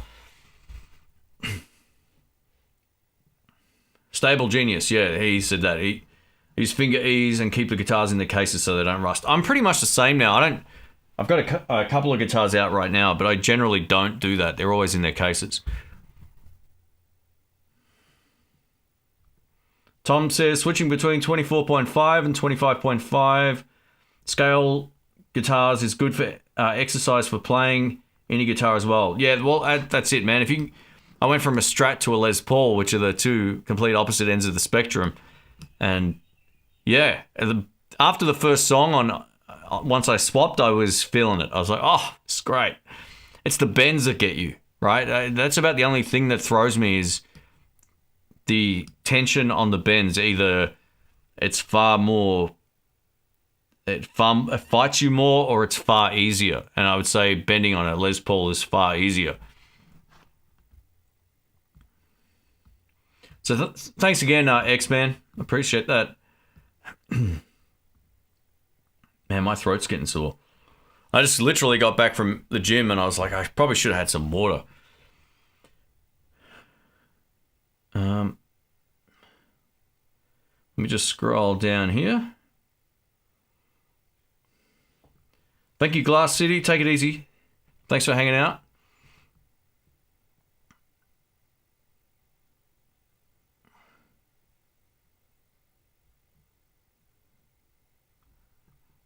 What are we up to? Oh, 151 likes. Wow, that's insane. Thank you, everybody. Wow, that's super cool. Thank you. Is it Angel and I'm not too sure, man. Sorry, I'm so bad at working out names. Sometimes I see it and I'm like, yeah. He says, yeah, I have a great channel. Thank you, mate. Ever tried Reverend guitars? I have. I think they're really good. You know, part of me is like keen to give them another shot. It's been a few years, and there's one store in Australia that, well, there's probably more, but there's one store in Australia that I've bought stuff online from, like microphones and preamps and stuff that I would actually like to see if they'd be willing to throw one out for a review, you know, in return of a shout out or something like that, just to see what they, not for me to keep, just to review, because I'd love to try them again. I reviewed some at Jerry's Lefty Guitars many years ago, and they were great. I bought one trip and I've overpaid for it. I ended up swapping it for a G&L in the end because the guy thought it was one of the US made ones and it wasn't. So I ended up paying like the premium price. I got it home. I'm like, it doesn't say made in the US anywhere, and it should have. Not that really matters, right? But yeah, it was. And anyway, I ended up swapping it for a G&L Telecaster, and yeah, I would love to give another one of those a shot. They've got lots of cool instruments in their collection. George Evans amps. Yeah, so they're about the only, well, one of the few Australian amp builders that aren't cloning old Fender and Marshall amps. So they've kind of got an influence from other amp tones, but they're not a Marshall clone, they're not a Vox clone, they're not a Fender clone. They've got their own sound. The only downside to those amps is that they're quite heavy. I think they're really cool in the fact that they're different. And hats off to him for not doing what everyone else does. So, yeah, I actually know Tim really well, one of the guys, the engineer. Well, I say really well. I know him well enough that if I ran into him, we'd recognize each other, right? And I've been to his place a number of times and had my Fender amps serviced there over the years. So he's a good dude. He's like Fender's and probably many other amp brands' official tech if you need to get an amp fixed. He's fantastic. And yeah, his amps are unique. I haven't actually done a proper review video, but when I went to the Melbourne Guitar Show once, we did a little play test of a few at his booth, and man, that sounds pretty good.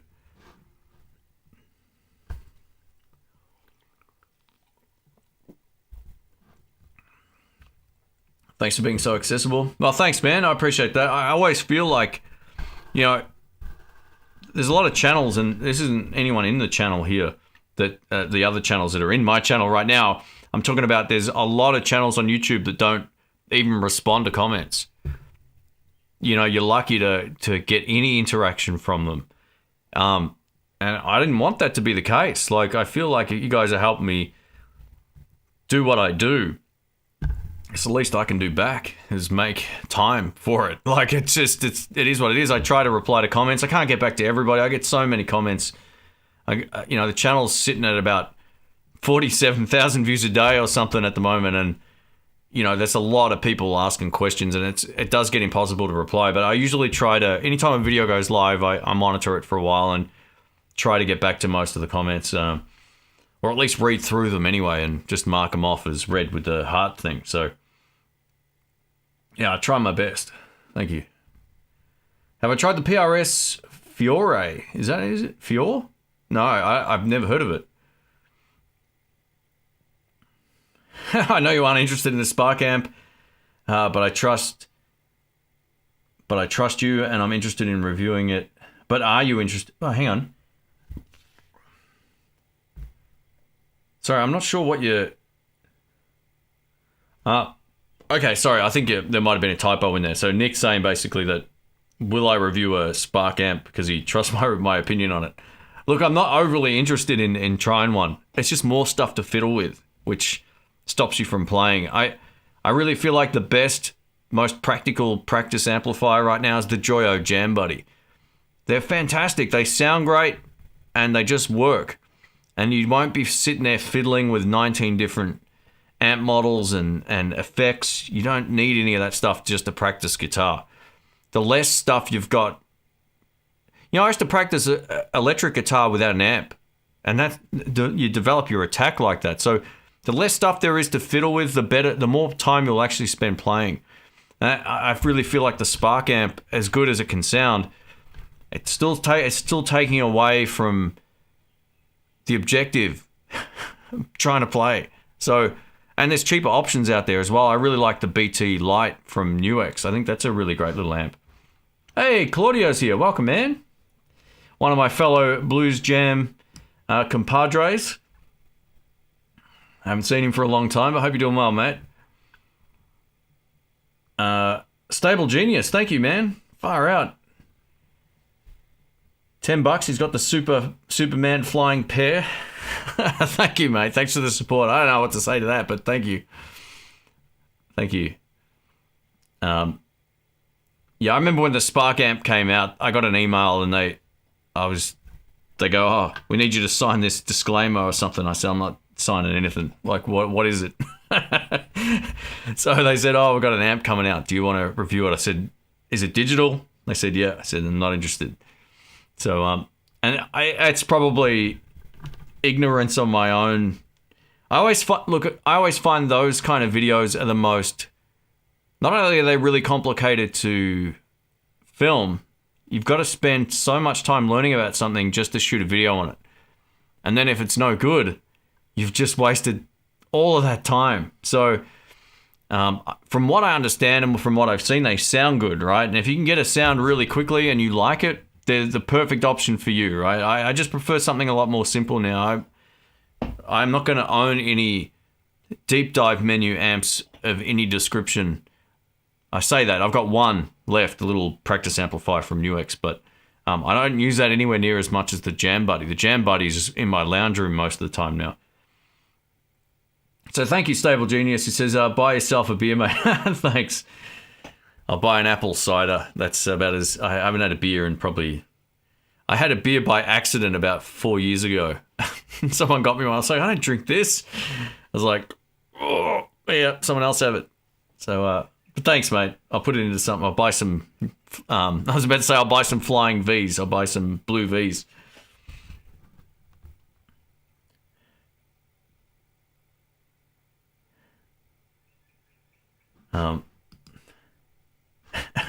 The flying pair, that's hilarious. Have I played the Epiphone SG Special VE? I just used mine to record a track earlier, and for the money, they're absolutely fantastic. The Epiphone SG Special VE. Let me have a look. I don't think I've played this one. No, but it looks great. And thank God. Like, this color is great. This is what you should see more in SGs, you know? Like, that high gloss Epiphone red. I don't like that on SGs. It looks cheap, in my opinion. It looks like every other sort of... This is why I like the Arctic White one so much, because the paint job actually looked great, but I much prefer this. I wish I could share it with everybody, but in Australia, they're only $3.99, which looks good, and they're a natural finish. I think that looks far better. I mean, they've got a red, but it's a matte finish, vintage finish guitar. Yeah, all right, cool. You know, I can probably get my hands on those, so let me see what I can do.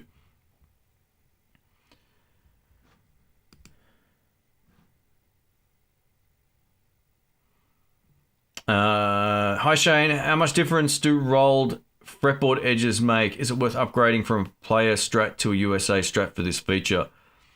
Mate, the Mexican standard Strats are fine. The only time you're really going to feel... Yeah, fret edges are weird, right? If you can, just run your finger along them before you... Just... It's not going to drastically change your playing. It shouldn't really do anything like that. It's just a feel thing on the side of the frets. So some people find that if the frets are too rolled off, that occasionally if your technique's just not great, you can kind of like push the string over this way, over the fret edge a little bit too easy on some guitars. But I've never really had that sort of experience with it. So I feel like they're all pretty solid when it comes to Fender stuff. There's not a lot of junk in their range. 99% of my playing is unamplified. That's it. If you can get your electric guitar to sound good without any amp, if you can dig in and start to make the sustain with your hand, then that's a great way of practicing. I don't think there's enough of a difference between the Player Series Strat and the USA Strat. Generally, look, with some USA models, there's a huge difference, but just from the stock standard one, you're not going to notice a huge difference. The biggest thing is the pickups do sound a little bit different, and that's all subjective stuff. And you'll also find that the way the neck feels, like the finish on the American stuff is slightly more premium, but some of the Player Series ones feel amazing. So, yeah. Lefty Guitarist, welcome, mate. Has anyone tried the Mesa Boogie? I say Mesa Boogie, but no one else does. Mesa Boogie Fillmore amps. I have. They're fantastic amplifiers. One of the only amps that has two matching channels, one on either side. So you get a two-channel amplifier. Each of those channels has 3 channels: clean, crunch, and higher gain. Great design. I think it's fantastic. So, yeah, they're pretty cool. They're louder than you think for a... What was the one that I played? I think I played was it a 40 or 35 or something like that? My friend Dave, who has been on my channel on the podcast and a few other videos, he's got all of the amps. And that one's pretty cool.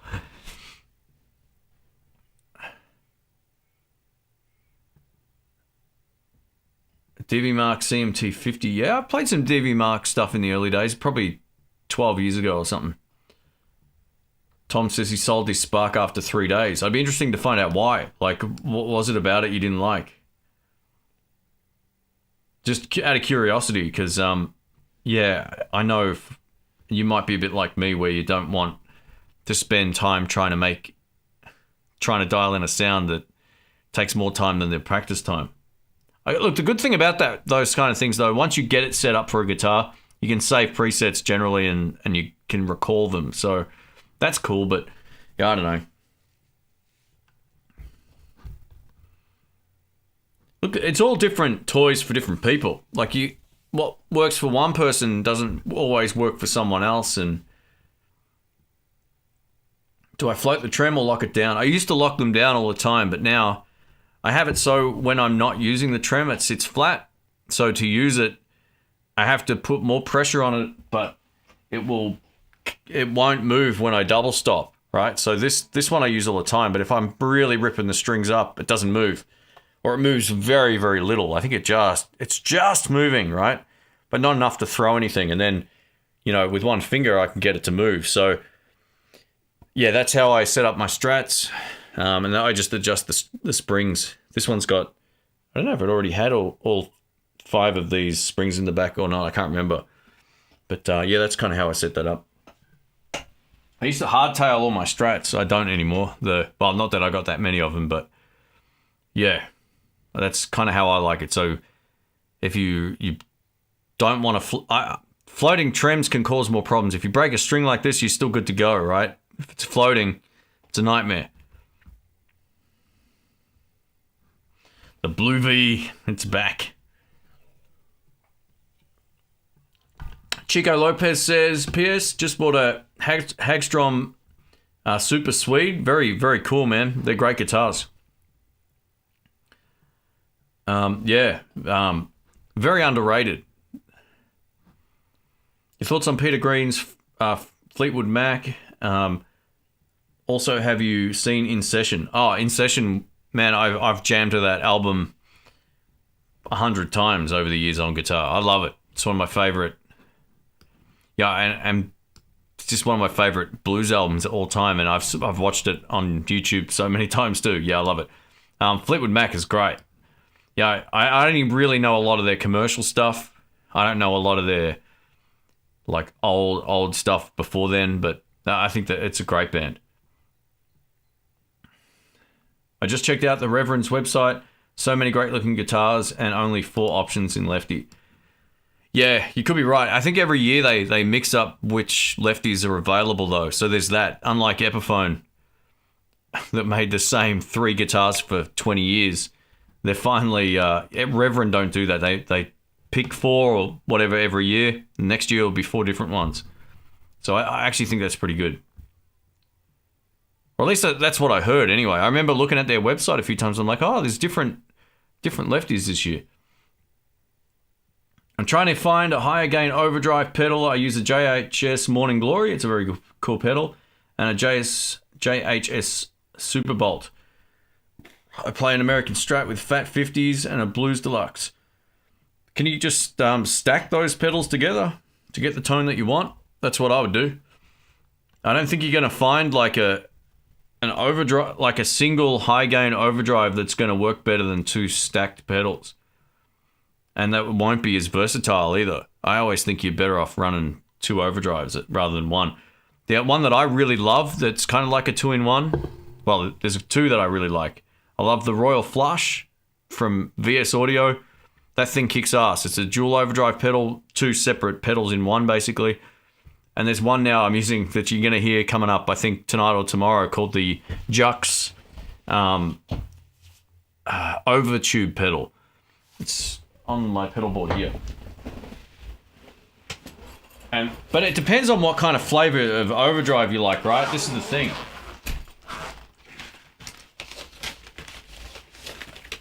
Like this is, I would consider this a high gain pedal, but it's more like a tube screamer sound. And in the dual boost mode over here with this up, you're getting like 2 of these stacked together. So it's pretty wild. There's another one called the Keeley Super Fat mod, I think it's called, which is worth a look. There's another one called the Hot Saki. I can't remember who makes it. TWA maybe? Can't remember what that stands for. Yeah, check out the Hot Saki pedal. It's pretty great as well. Brett Kingman's got a way better video than mine, so go watch his.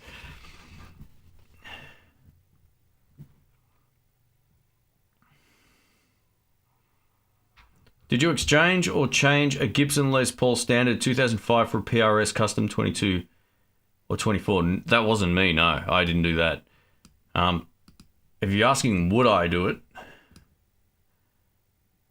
yes, I probably would. If that was me, if I got a trade like that, I'd probably do it. But yeah. Tom says in relation to why he sold the Spark, too many choices, too complex, 2 channels, and simple is way better. Yeah, well, there you go. That's kind of how I felt about it. And at the point where I got offered that, I tested so many multi-effects pedals and digital amps and, you know, just spending the time to get it right. Sometimes, I don't know, maybe it's different because I'm always testing stuff out. It could just be a bit of that too, but I feel like maybe the general audience is more open to that than I am, because I look at it from, oh man, it's going to take me forever to learn, and then I'm like have to knock out a video, and I have to understand how it works properly, or otherwise people go, oh, that's not how you use it like this. So yeah.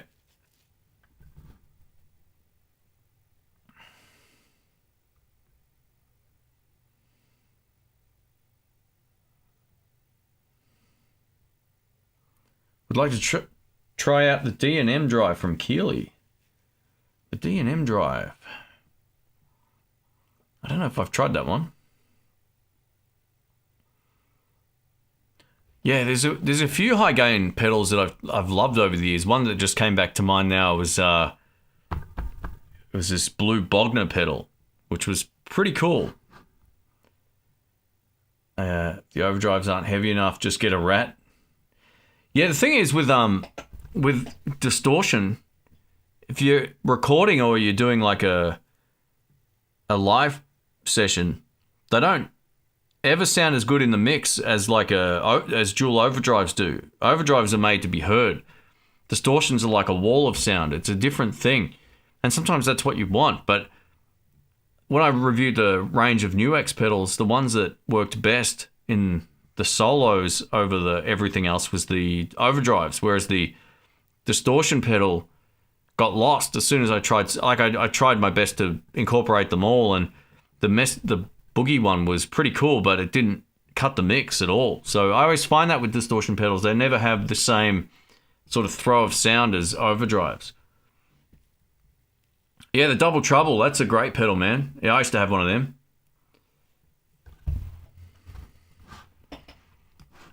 All right, what do we got? All right, we'll go 5 more minutes. I've gone way longer than I thought we'd go, yeah. So I'll cut it off at the 2-hour mark. I tested the Kalen Enchanted Tone. It sounded quite nice and bluesy. They make great stuff, man. Kalen pedals are good. I make really good power supplies too. Get one of the little bricks. They're very cool. The Reverend Double Agent always seems to be the standard, always available in lefty. The Pink Pete Anderson signature looks good. Why try a tally when Reverend do their own distinct models? Yeah, I tried one called a Buckshot, and I tried another one called you know what? I can't remember. It's been way too long. But yeah, there's a few of them.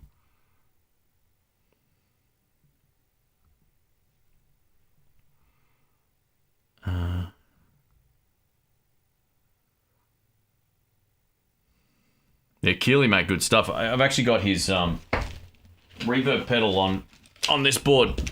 You know, this is something that I never did until recently, was try a reverb pedal live, other than when I went directly to a PA system. But having this on either the dwell or the room setting to like finish off a solo is pretty fun. It just gets huge all of a sudden. So yeah, I'm loving this board. I could easily see myself using that more. The only thing that it's missing is there's no tuner on there. But I'm almost thinking that the way I've got it rigged up, I might pull one of them off, because yeah, we'll see how we go. And put a tuner on there. What's my opinion on the Fender Pro Junior? I had one for about a week, ended up getting rid of it because I realized I needed more options. Yeah, I said this on the last live stream. I really don't feel like it would be an amp that I would buy. Mostly because there's no reverb. I like a little bit of reverb on my tone. Yeah, the Pro Juniors are cool little amps, but I would take an Artist Tweed Tone or a Blues Junior over that, or a Vox AC10, just to have more tonal options. Those amps are really designed for someone who wants to replicate that sort of 70s recorded amp tone, like on the Layla albums or whatever. They just like crank them up, get them to the point where they distort and, you know, mic it up basically. It's not an amp I would buy personally. Look, every time I play one, I'm like, oh, these are pretty cool. I was kind of half thinking about it, but the more I think about it, the more I'm like, nah, I want an amp that has a bigger speaker and reverb. That's essential for me. Try a Princeton with a 12-inch or even a 10-inch speaker. Fender Original Series is going well, mate. I'm loving them.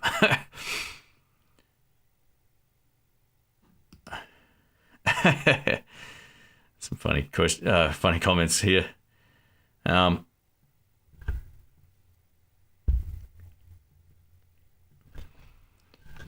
Joyo Power Brick. I don't think I've tested that one before. I mean, Joyo, they've been making good stuff and affordable stuff for a long time. And they're starting to get a little bit more on the mid-range price point. You notice, like, over the last few years, they don't have as many... Like, they used to be like the bargain basement pedals, and then over the years, they've kind of been slowly creeping up to more expensive equipment.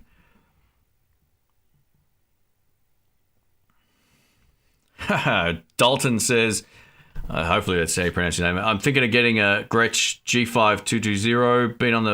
Been in the back of my mind for a while, but your review is pushing me over the edge. That guitar is so great. It really, really is. Yeah.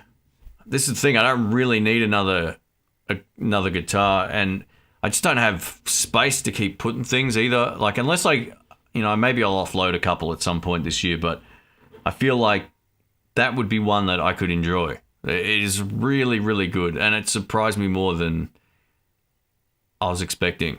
Yeah, both of those Gretsch guitars were great.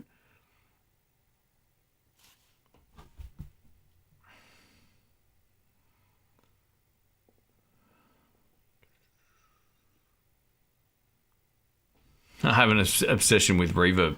If you play live, it adds niceness. Nothing worse than a dry amp in a room, man. I think it, depending on the room you're in, if it's, a heavily carpeted room and just a little bit of, only a little bit of reverb, right? You just add a bit and all of a sudden it's something that you can bounce your playing off as well. It's not just, I don't know, I've never enjoyed dry guitar.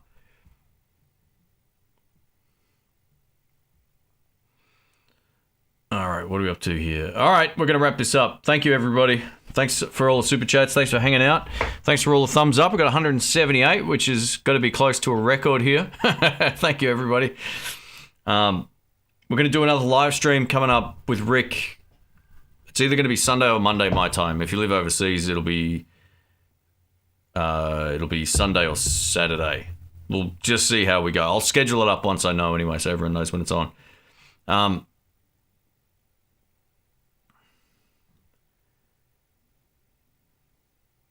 Yeah, what do we got here? Sorry, did I miss something here? Oh, no. But yeah, thanks everybody for hanging out. I appreciate it. And we'll catch you on the next one. I got a couple of more videos coming up. I think tonight or tomorrow, in like a few, probably 6 hours or something. I got another video coming up of that dual overdrive. So check that out. I think it's pretty cool. I wrote a new track for it. It's hopefully came up pretty well. And then I've got a live test of some equipment coming up on the weekend. So, yeah, thanks again, everybody. I appreciate it. And I will catch you on the next live stream, which will be soon. I'm going to try and do a solo one every other week for a while, too, by the way. So I'll schedule them up and get to it. But thank you. Thanks. And I'll catch you all soon. So, yeah, thanks to all the mods, too.